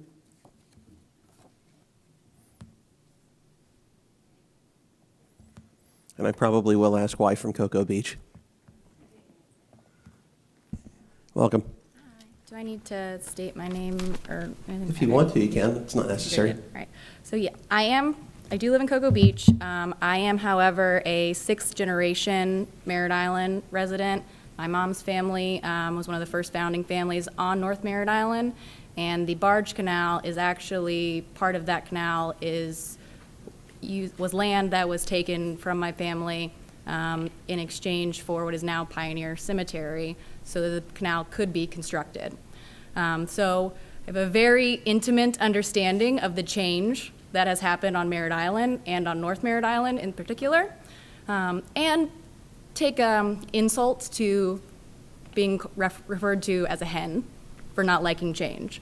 I live in Cocoa Beach and learned today that they also own and operate the cruise parking that is at the DoubleTree.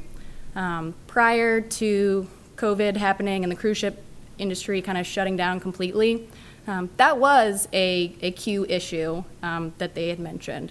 There were customers of theirs, I guess, who don't know where they're going, don't know where to turn into, where to turn out. That's also a very busy intersection. There's a Publix there, several condo complexes, a lot of elderly people, and it does create backups. I've been late more than once to an appointment due to backups from that location prior to all of this. Can't reference any right now because I've been working from home for several months, like most people. But my concern is that my family still lives on North Merritt Island. I'm there all the time. I have been subject to the Barge Canal Bridge being up and the traffic congestion issues that causes on both sides, north and south of the bridge, and the other large cruise ship parking that's going in those areas. So my question to you is, if you think about your daily commutes and your neighborhoods and where you live, and if you want that additional traffic right outside of your neighborhood on top of a launch traffic jam, a bridge going up just because a sailboat needs to go through, or whatever else is going on. There's been many times over the years where we've had to go through Titusville and around, and it's a big inconvenience to a lot of people in that area. And while no, it's nobody's business what they want a liquor license for, the fact of the matter is these are people's homes, these are their lives, and that's where they live. This is not, we don't get to go there, between 9:30 and 1. These are where people live, and that is what should be really considered. And does this fit around in the community, and would you want it in your own homes, in your own backyards? That's pretty much all I have. Except for, I would like to point out that the Best Western in Titusville that he referred to as his sleep and cruise is pretty much the first hotel off of 95. These aren't people who are spending a lot of time in our community. They're stopping at a $63 a night motel on Google. That's what it's listed as right now. You can look it up. And they're driving, parking, they're trying to spend as little money in our community as possible. So there's no economic benefit to any of us either. So, thank you. Thank you so much. All right, next up we'll have Gary Smades, was it? Yes. Smades, and then after Gary, to give you all the pecking order, we'll have Raymond Scarpa from Merritt Island, George Alden from Merritt Island, Thomas Volk from Merritt Island, Matt Phillips from Merritt Island, Jerry Perlett from Merritt Island, and then Sid. Oh, you already spoke. Okay. All right, I'll put that one off to the side unless you want to go again, again here. And then this also is an applicant. After that, we'll have April Burson from Merritt Island, and I'll give you the remaining after that. Thank you for your patience, sir. Okay, my name's Gary Smaves. I live in north of the bridge, unfortunately. Bridge knows my name very well. And I was told by the county, I called them when they were going to build the first parking lot, and they said, well, there were no restrictions. We're never going to do it again. We've already got restrictions, and we're never going to have another parking lot. So here we are. We're going to have another parking lot unless we turn it down. SpaceX and NASA and all those other companies are just hiring people like crazy. Courtney is so busy compared to, I moved here 11 years ago. I can't believe how busy Courtney is now compared to 11 years ago, and it's only getting worse. We're going to have buses, we're going to have cars, and then the bridge goes up. A little sailboat goes putzing through. Traffic is backed up for miles, and then the police can't even get through. The fire engines can't even get through. I've seen this many times, that the bridge goes up and the fire people can't get through. Now, another thing, if somebody wants to sell their house and a realtor drives up there and all of this traffic, do you imagine what the house values are going to be like? They're going to be terrible. You can't sell your house. People are going to see all this traffic, all these people are able to drink from 9 in the morning to 1:30 in the afternoon. What in the world is that all about? Do we really need that? I don't think we do. There's plenty of room on 528. I don't know why we have to put everything on Courtney. Highway 528 has all this room up and down both sides. There's nothing there. Let's let these people build over there somewhere. More and more cruise ships are coming to Cape Canaveral, as you know. It's not just going to be a few. It's going to get more and more. The Cape is building. We're going to be the biggest port in Florida, if we're not already.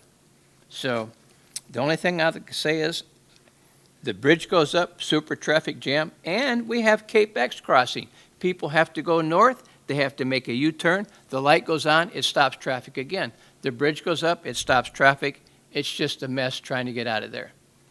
I don't think we need this parking lot. Thank you very much. By the way, yes, sir. Do I know traffic? Sure, I know traffic. For 30 years, I was an air traffic controller. I worked at Chicago O'Hare, Los Angeles, Miami, San Francisco. I know what traffic is, so we're going to get it if this thing goes in effect. Thank you. Were you there during the Reagan years? Yeah, I was going to say.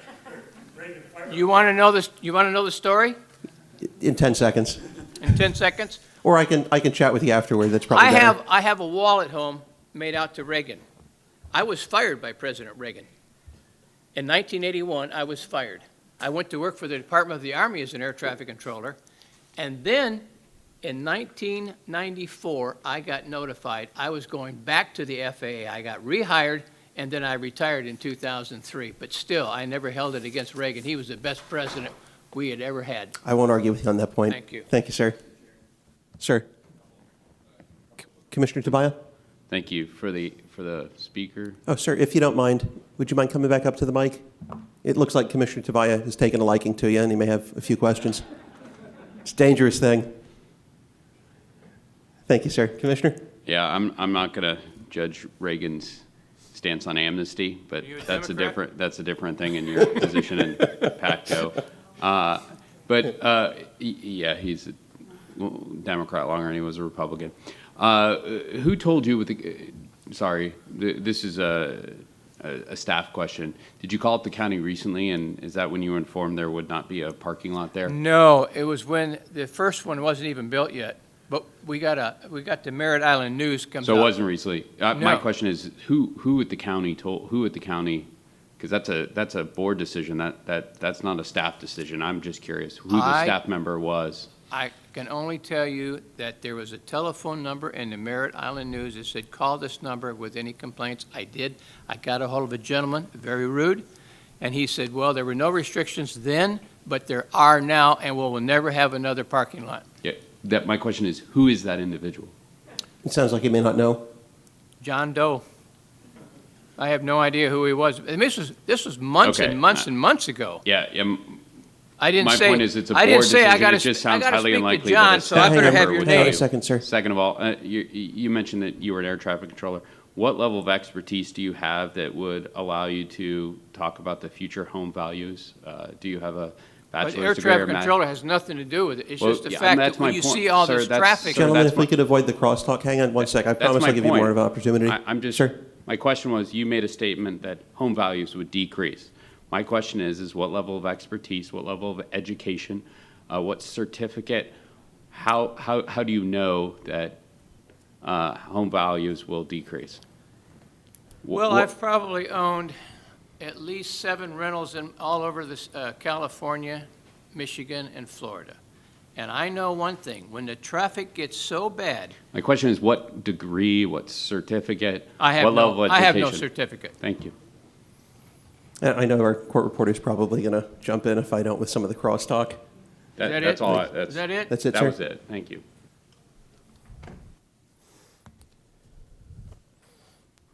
All right, next up, we'll have Raymond Scarpa from Merritt Island.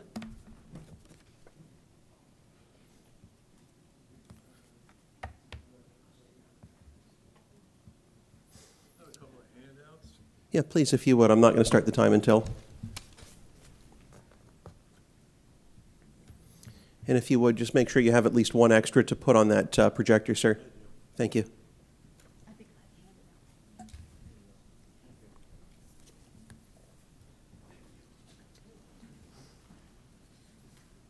I just want to put the map down here.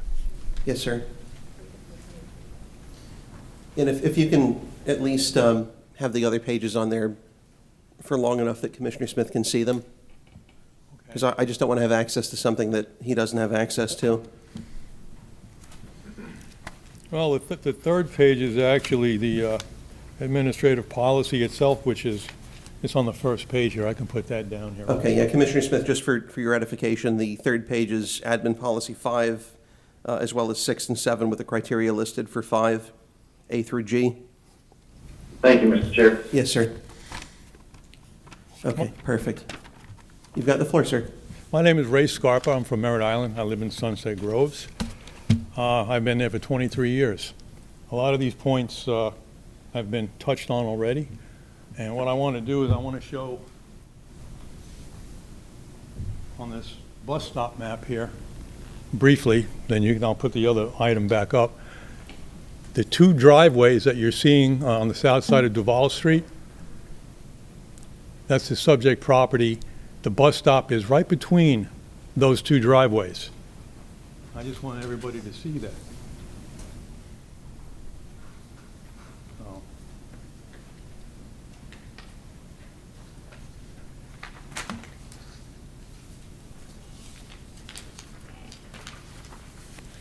That is the administrative policy, and I'm just going to read my points off because I only have this one copy. Yes, sir, please. A lot of the things have been touched on. This is for administrative policy number 5, criteria G, regarding to the school bus stop. I just want to add a couple of different points to it. The 2 driveways I've already mentioned. Traffic accessing a subject property will most likely be using these 2 driveways on the street of Duval Street.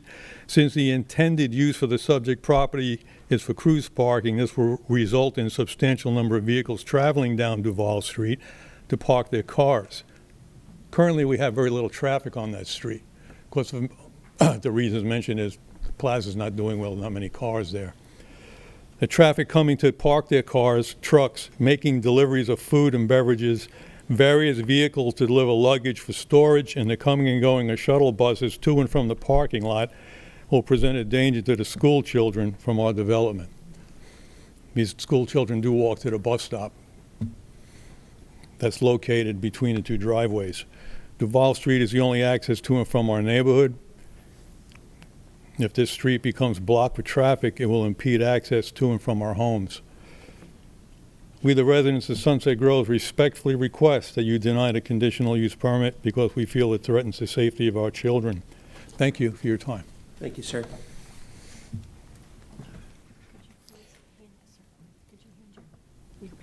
Ms. Rezanka, do you have anything? No, sir, thank you. Sir, hang on just one moment, if you would, please. Sir, I'm sorry, this is new on the bus stop. Sir, when you're done with handing that over, if you could come back up to the mic, I'd certainly appreciate it. Hi, just got a quick question. So they come in here for the bus stop, or do they stay on the road and pick the children up? That bus stop is inside that little industrial plaza. So they go there. inside here? I'm not really sure if the bus stop's on the road or in the driveway. So if they or- came in here, I'm trying to figure out how they turn around, so I'm guessing they'd have to, If you I look- guess maybe I'll come up in a few That minutes little and tell me. industrial plaza has. So they go into there's here? I think it comes down that road from the north to So the they south. come this way and come out And then it this goes way? into the driveway, and then it goes out, there's an exit point. Okay, so I'm guessing they come in off of, this way and come out Right, this that's way? cor- Okay, so that makes a little more sense. I was trying to figure out how they would have gone in there and turned around. So they're coming in off of here and coming out this way? I think they go, either they come out this way, or they're cutting through, there's an exit there too, opposite this other driveway. There's So a- they're coming all the way around, coming out this way? Yeah, they might come in and Okay. cut through, because this is kind of small. Okay, okay. Just wondering about that. Commissioner Smith, were you able to No, see all not that really. remotely? So that's just, that's just a blown up here, but I can't really see. Blown up, see, Right. this, Yes, Mr. Chair. Thank you, sir. I was just wondering how the bus turned around. I was just, yeah, I'm not really, okay. I don't really know. I bet someone's going to come tell us in a few minutes.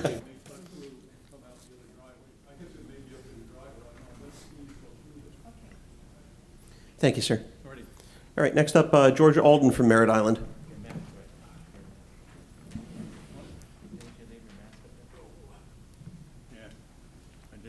So I don't think anyone's going to make use of a pre-owned mask. It's low on my list. Welcome, sir. Good evening, welcome. I'm going to make it short. Everybody's saying the same thing, so I'm representing the Merritt Island Moose Lodge. We got, like Mary said, close to 3,000 members. We have 150 to 200 cards a day from the women coming in and out, playing bingo, mahjong, and having lunch and so forth and so on. So I'm just going to echo what everybody else has said, my concerns about the traffic. I also would like to know, to see what the problems are going to be from that parking lot on Smith Road and the Courtney Parkway, to see what kind of problems we have with that traffic. I think the gentleman before me said 586 cars are in that. I talked to Dixon Electric. They're putting all the electric in there. Of course, they said 600 cars, but I'm just wondering what the problems we're going to have there on that, just off the bridge. Other than that, have a nice evening. Thank you, sir. I'm missing happy hour. Now, is that a beer and wine only happy hour? Don't you don't have to answer that one. You can plead the fifth. All right, Thomas Volk from Merritt Island. A few things to hand out. Yes, sir, please.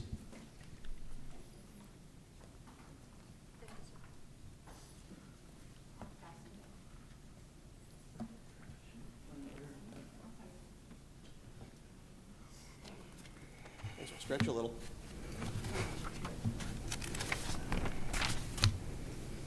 Yeah, we don't have too many more cards left, so what I'm thinking is we'll get through the cards, we'll recess for maybe 10 or 15 minutes. Oh, thanks.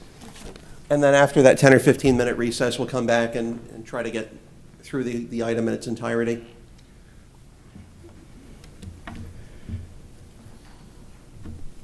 If you bear with just one sec, Mr. Volk. No problem at all, sir. Thank you. And while she's getting situated, I'll just read out the remaining because there aren't that many left. We'll have Matt Phillips from Indian Harbor Beach. Probably ask him why. Jerry Perlett. Oh, that's the applicant. Thank you. Thank you. Thank you.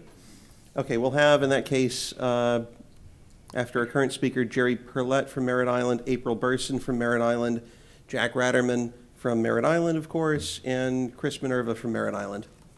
So those are our last to round it up. All right, Mr. Volk, you've got the floor, sir. I apologize. Excellent. Thank you. Yes, sir. Thank you, Board, for having us here this evening and giving us an opportunity to speak on this matter. My name is Thomas Volk, and I live at 3231 Biscayne Drive, Merritt Island, which is in the Sunset Grove subdivision. I'm here today to ask that you respectfully ask you to deny the request from the applicant, MI Plaza. There's a couple issues that I think need to be addressed thoroughly. And while they have been addressed earlier as far as the traffic, I want to give you a few different points. Number one of my statements is that in the application and the information from Ms. Rezanka, she has said that they have covered all the requirements for these changes. However, I strongly disagree due to the fact that there's nowhere in any of the documents that I could find where it's addressed the undue hardship of the people that live in the subdivision because there's only one road in and out.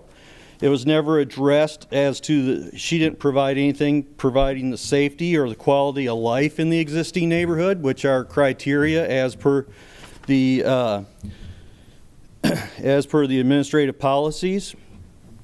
And also, I would also second some of my fellow neighbors who have stated that there's some issues that need to be discussed that weren't covered. For instance, in the trip generation study that was provided, there is never anything that explains that I could find, and please understand I'm simply a man, not an attorney, that discusses how they're going to handle the additional truck traffic because they're going to have a restaurant and alcohol service, so they will need to have services for foodstuffs and restaurant supplies. Also, they've noted that they're going to do luggage storage in approximately 23,000 square feet of this facility. That's a lot of freight trucks and a lot of luggage. Okay. So just based on that and my basic public school math, that would work out to approximately 141,000 cubic feet of storage that they have in that facility. They're saying they're going to use it for luggage storage from out-of-town people. Most likely that will come via freight service or common carrier. Therefore, we will have an impact with larger size trucks. Mr. Phillips has also stated there are larger size trucks already in the area that used to turn around in his facility. So there's no question on that. May I have a few more moments, please, sir? Yes, please. I will also think it's very important to look at the routing map that they provide in their site plan. And the reason I would like to bring that up is because in this site plan, you will find that they show the entrance. The letters are real small, but the entrance is the far west entrance to the parking facility. Therefore, vehicles will have to go down, all vehicles will have to go down Duval Street. They've also made it very clear that there will be chains or gates. That was stated when we did the hearing in North Merritt Island. So with this property only being open from 6:30 till 1, I don't know how they're going to control luggage drop-off and delivery without those vehicles being parked along the street, or for consumers that come to use this facility, potentially having to wait until the gates or chains are open. I would contend that that's going to cause industrial and commercial traffic down into our subdivision looking for possible locations to turn around, as there are gates all the way around on this facility. Sir, if you could just wrap it up, I apologize for Excuse hasting me? it all. If you could just wrap it up in a couple sentences, please. So, I believe the traffic issues are important and need to be considered, and I ask that you read my document fully. In closing, I would like to just bring up a couple of common sense points. Number one, Ms. Rezanka did bring up the point of enforcement, and she quoted an email that's provided in this package from then Assistant County Attorney Morris Richardson, stating that the BDPs and cups have teeth. Okay? However, there's a basic problem with this facility at this location. The teeth that are expressed in the statute are required by citizens to report. Brevard County's website specifically states that zoning issues are to be documented by residents in notifying the board.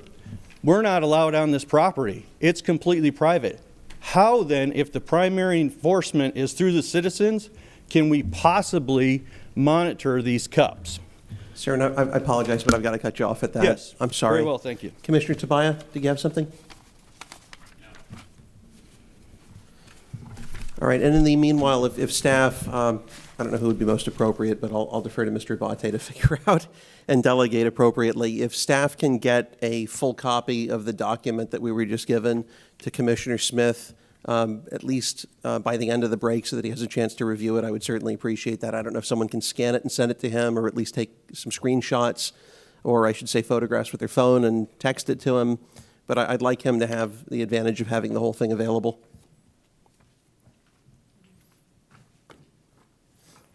And we'll make the recess. I'll err on the side of making it a little longer. We'll make it 15 just to be absolutely certain that everyone has time to review everything. All right, Jerry Perlette from Merritt Island.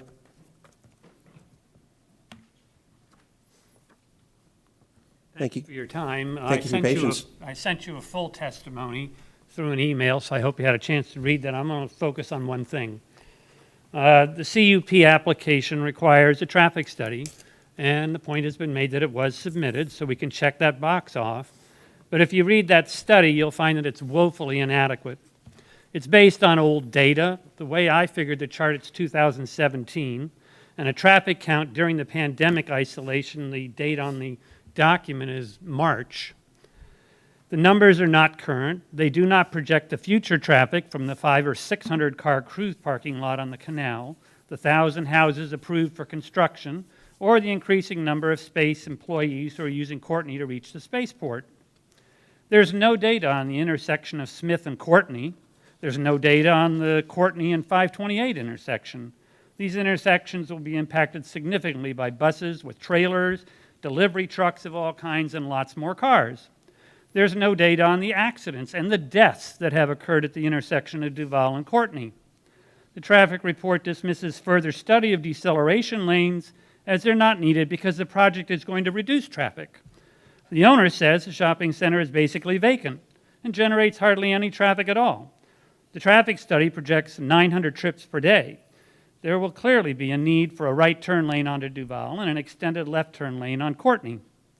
The traffic report says that there will be 45 to 120 cars per day. That's what the report states. The owner says it's only going to be 20 to 40 cars per day. The report neglects to even mention the buses with the trailers and the delivery trucks with the luggage from UPS and FedEx and the deliveries for the bar and the restaurant. The data in this report is all over the place, inconsistent, and I don't see how you can find it reliable. The traffic report does not discuss the school bus stops near the entrance to this proposed facility, doesn't even mention the church preschool across the street on Courtney. Is there going to be a crossing guard around to protect the children? The traffic report does not address the new bridge that will be built on the NASA Causeway. Can you imagine the traffic jams that are going to be up there? And now you're going to add 120 more cars coming from Titusville? The fact is, the traffic report is inadequate, and it fails the application. And at the very least, you should require them to do a proper traffic report with current and future numbers. Thank you for your time. Thank you, sir. April Burson from Merritt Island will be up next.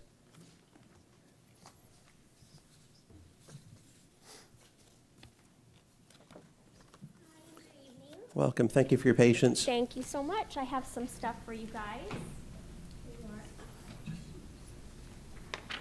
And I can start it off with a cute little picture of my son with his backpack on there. I don't know if you can see that right there. My house. Oh, no, it's upside down now. Is that it? And Mr. Bate, if, with this and all the other docs that are multi-page, if you could make sure that Commissioner Smith has a copy by the end of the break, I'd certainly appreciate that. I'm sorry to keep adding to your workload over there, but I trust you to be able to get it done. Thanks.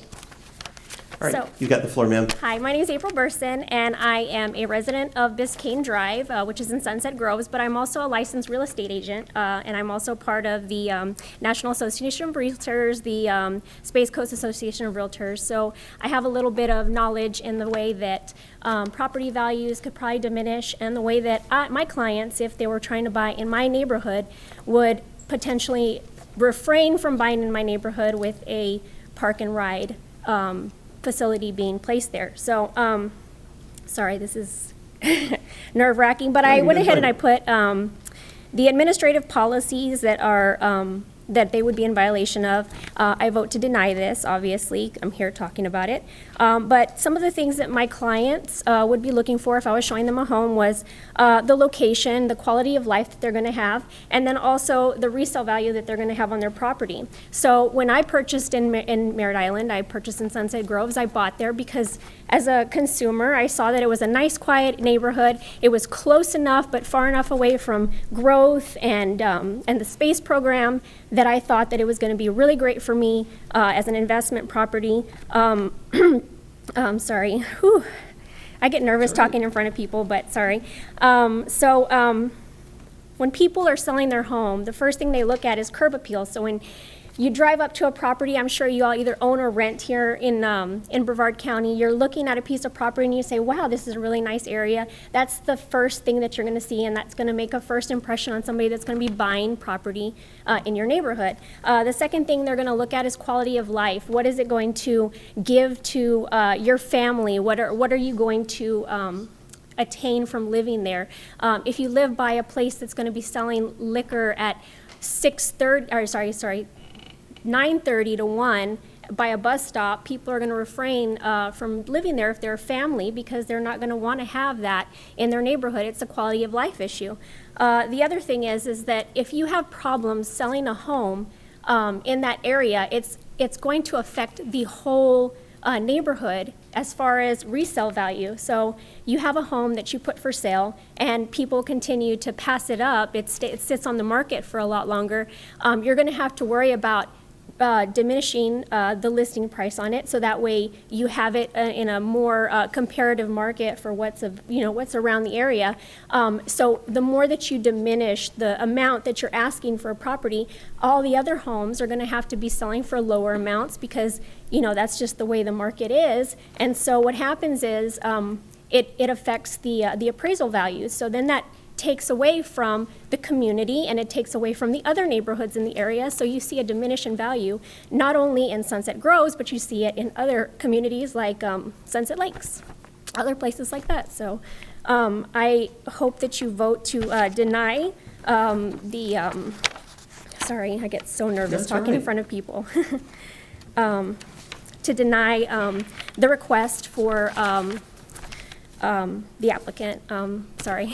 No, you're fine. Let me ask you, Yeah, sure. if you don't mind. I'm not trying to do anything nerve-wracking to you by any means, but I Yeah. see your son looks like he has a backpack. Is that what that is? Yeah, he has a backpack. All right. Can you shed some light as to Commissioner Pritchett's earlier question as to the school bus pickup situation? So 'Cause I what really happens don't is they get it. come in on where the top, I don't know if it's easier to talk about it when there's a map, but there's an area. Do we have a good one?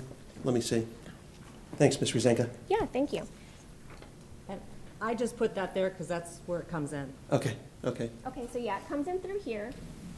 They come and they get picked up right here. This right here is Sunset Grove, so they have to walk from, my house is right here, so my son would have to walk all the way this way, down Duval Street, past the applicant's business, but obviously on the opposite side, however, it's still in that area, and then he'd go across here and get picked up here.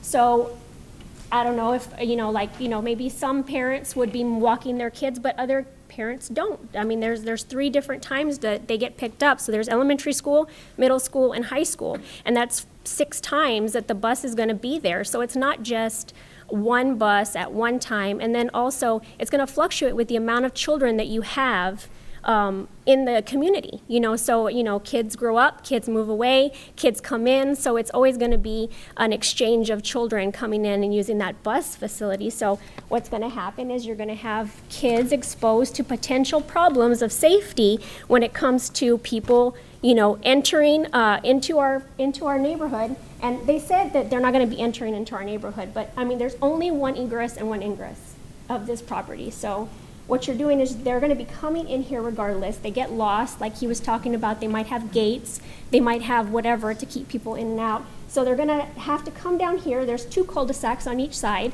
and they're going to make U-turns into our neighborhood. Ma'am? Yes. I apologize for cutting you off. I think Commissioner Pritchett's question's been pretty thoroughly answered. Okay, I'm sorry. If you bear with me, I think I may have started a trend, and I apologize if that's the case, but it looks like two of the other commissioners want to phone a friend and ask something of you. Yeah, Commissioner sure. Tobias first, and then Commissioner Isnardi. As I said, Commissioner Isnardi. I just have a question. Yeah, Do you know of the course. history or why the bus doesn't come into your neighborhood? Because it seems like a... Absolutely, I'll let you know. So it does have 2 cul-de-sacs on each side, and it's been stated before, and it's been noted that the bus cannot come into our cul-de-sac area because there's not enough room for the bus to maneuver around. And because of the rules, they can't back up because you can run over a child, you can run over a parent. So it's a safety issue. So there's no way for them to be able to come into our neighborhood and pick up children safely. So they have to pick them up here where they actually have a point of entry here and then a point of exit. Okay? Thanks so much. Appreciate it. You're very welcome. Sorry about being nervous. No, you did real well. I have to ask a couple. All right, I'm sorry, ma'am.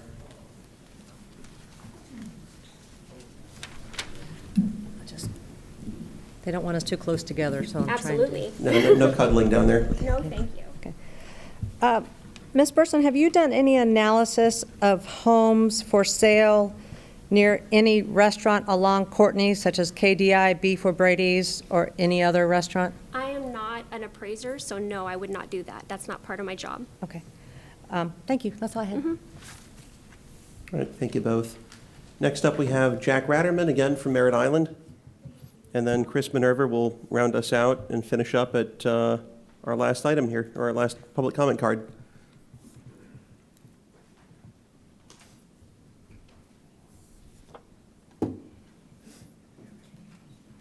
Good to see you, Jack.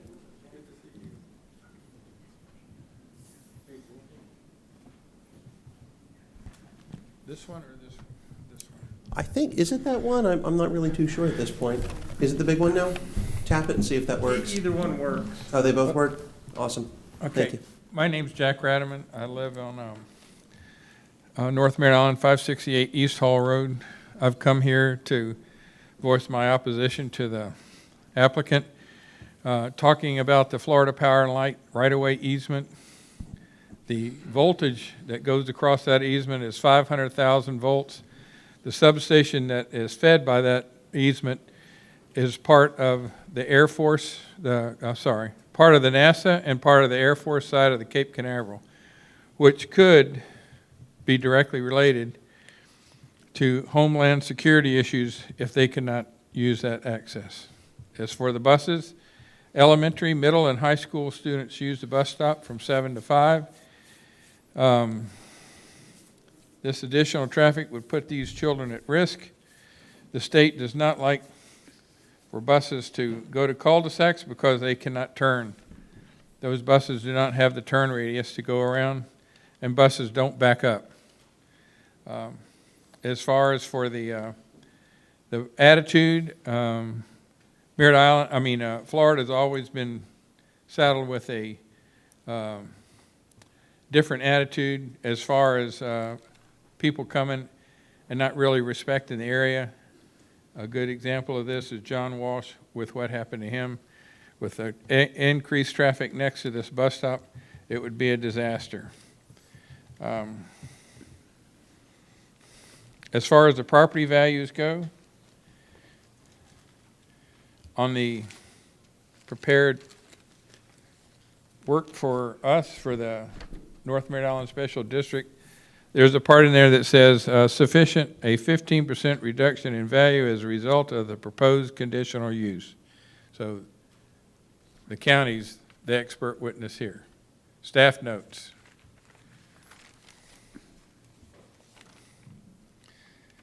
With the addition of decreased property values, placing our children at risk, I ask you to deny this. And I've heard a lot of talk about red herons. I say it's fairy tales and smoke and mirrors. Every time they come before us, it's always changing to new stats and new ways to finagle their property. The last thing is, how are they going to control the people that come in and at the beginning of the day and buy liquor and deny people at the end of the day not to buy liquor. And you're trying to tell me that if somebody comes up with money in their hand, they're not going to sell them liquor or a pizza out of their restaurant. I just don't get it. So I ask you to deny it. Thank you, sir. Commissioner Tobias. I do, sorry, Mr. Ratterman, I'm sorry. I was listening for the best reason to deny. And can you go into a little bit more how a CUP for alcohol or overnight parking will jeopardize, as you say, homeland security issues? No.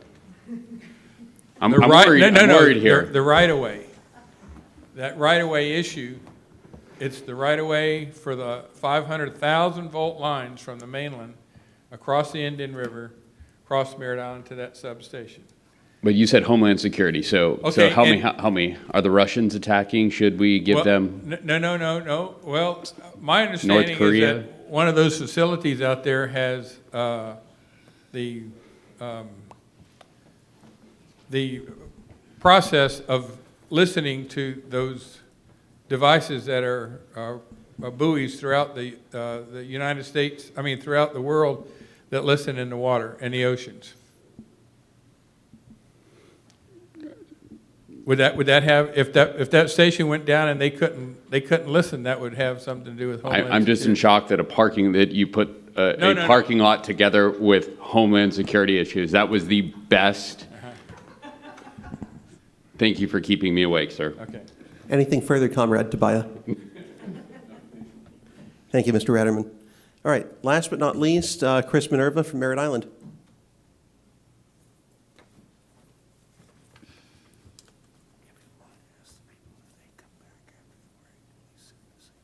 Okay, thank you.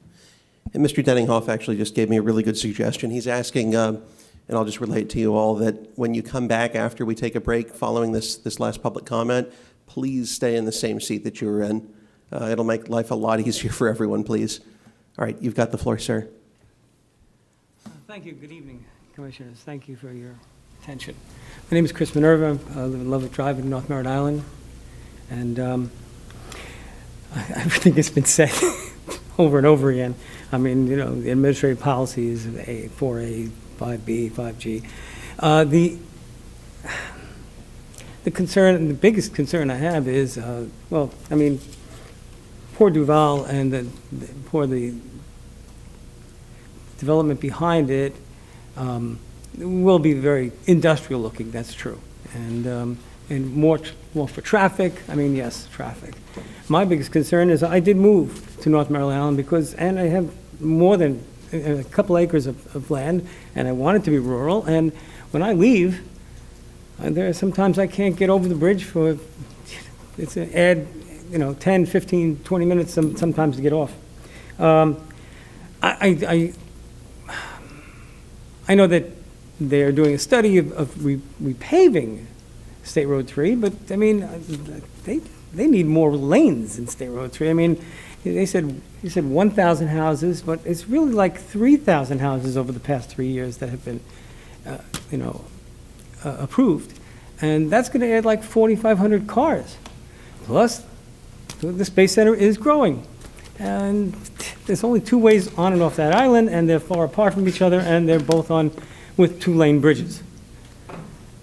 I don't know. It's not specifically this particular issue, but and I'm like we're drowning in growth, and everything else has been said, and I just feel like it's just one more,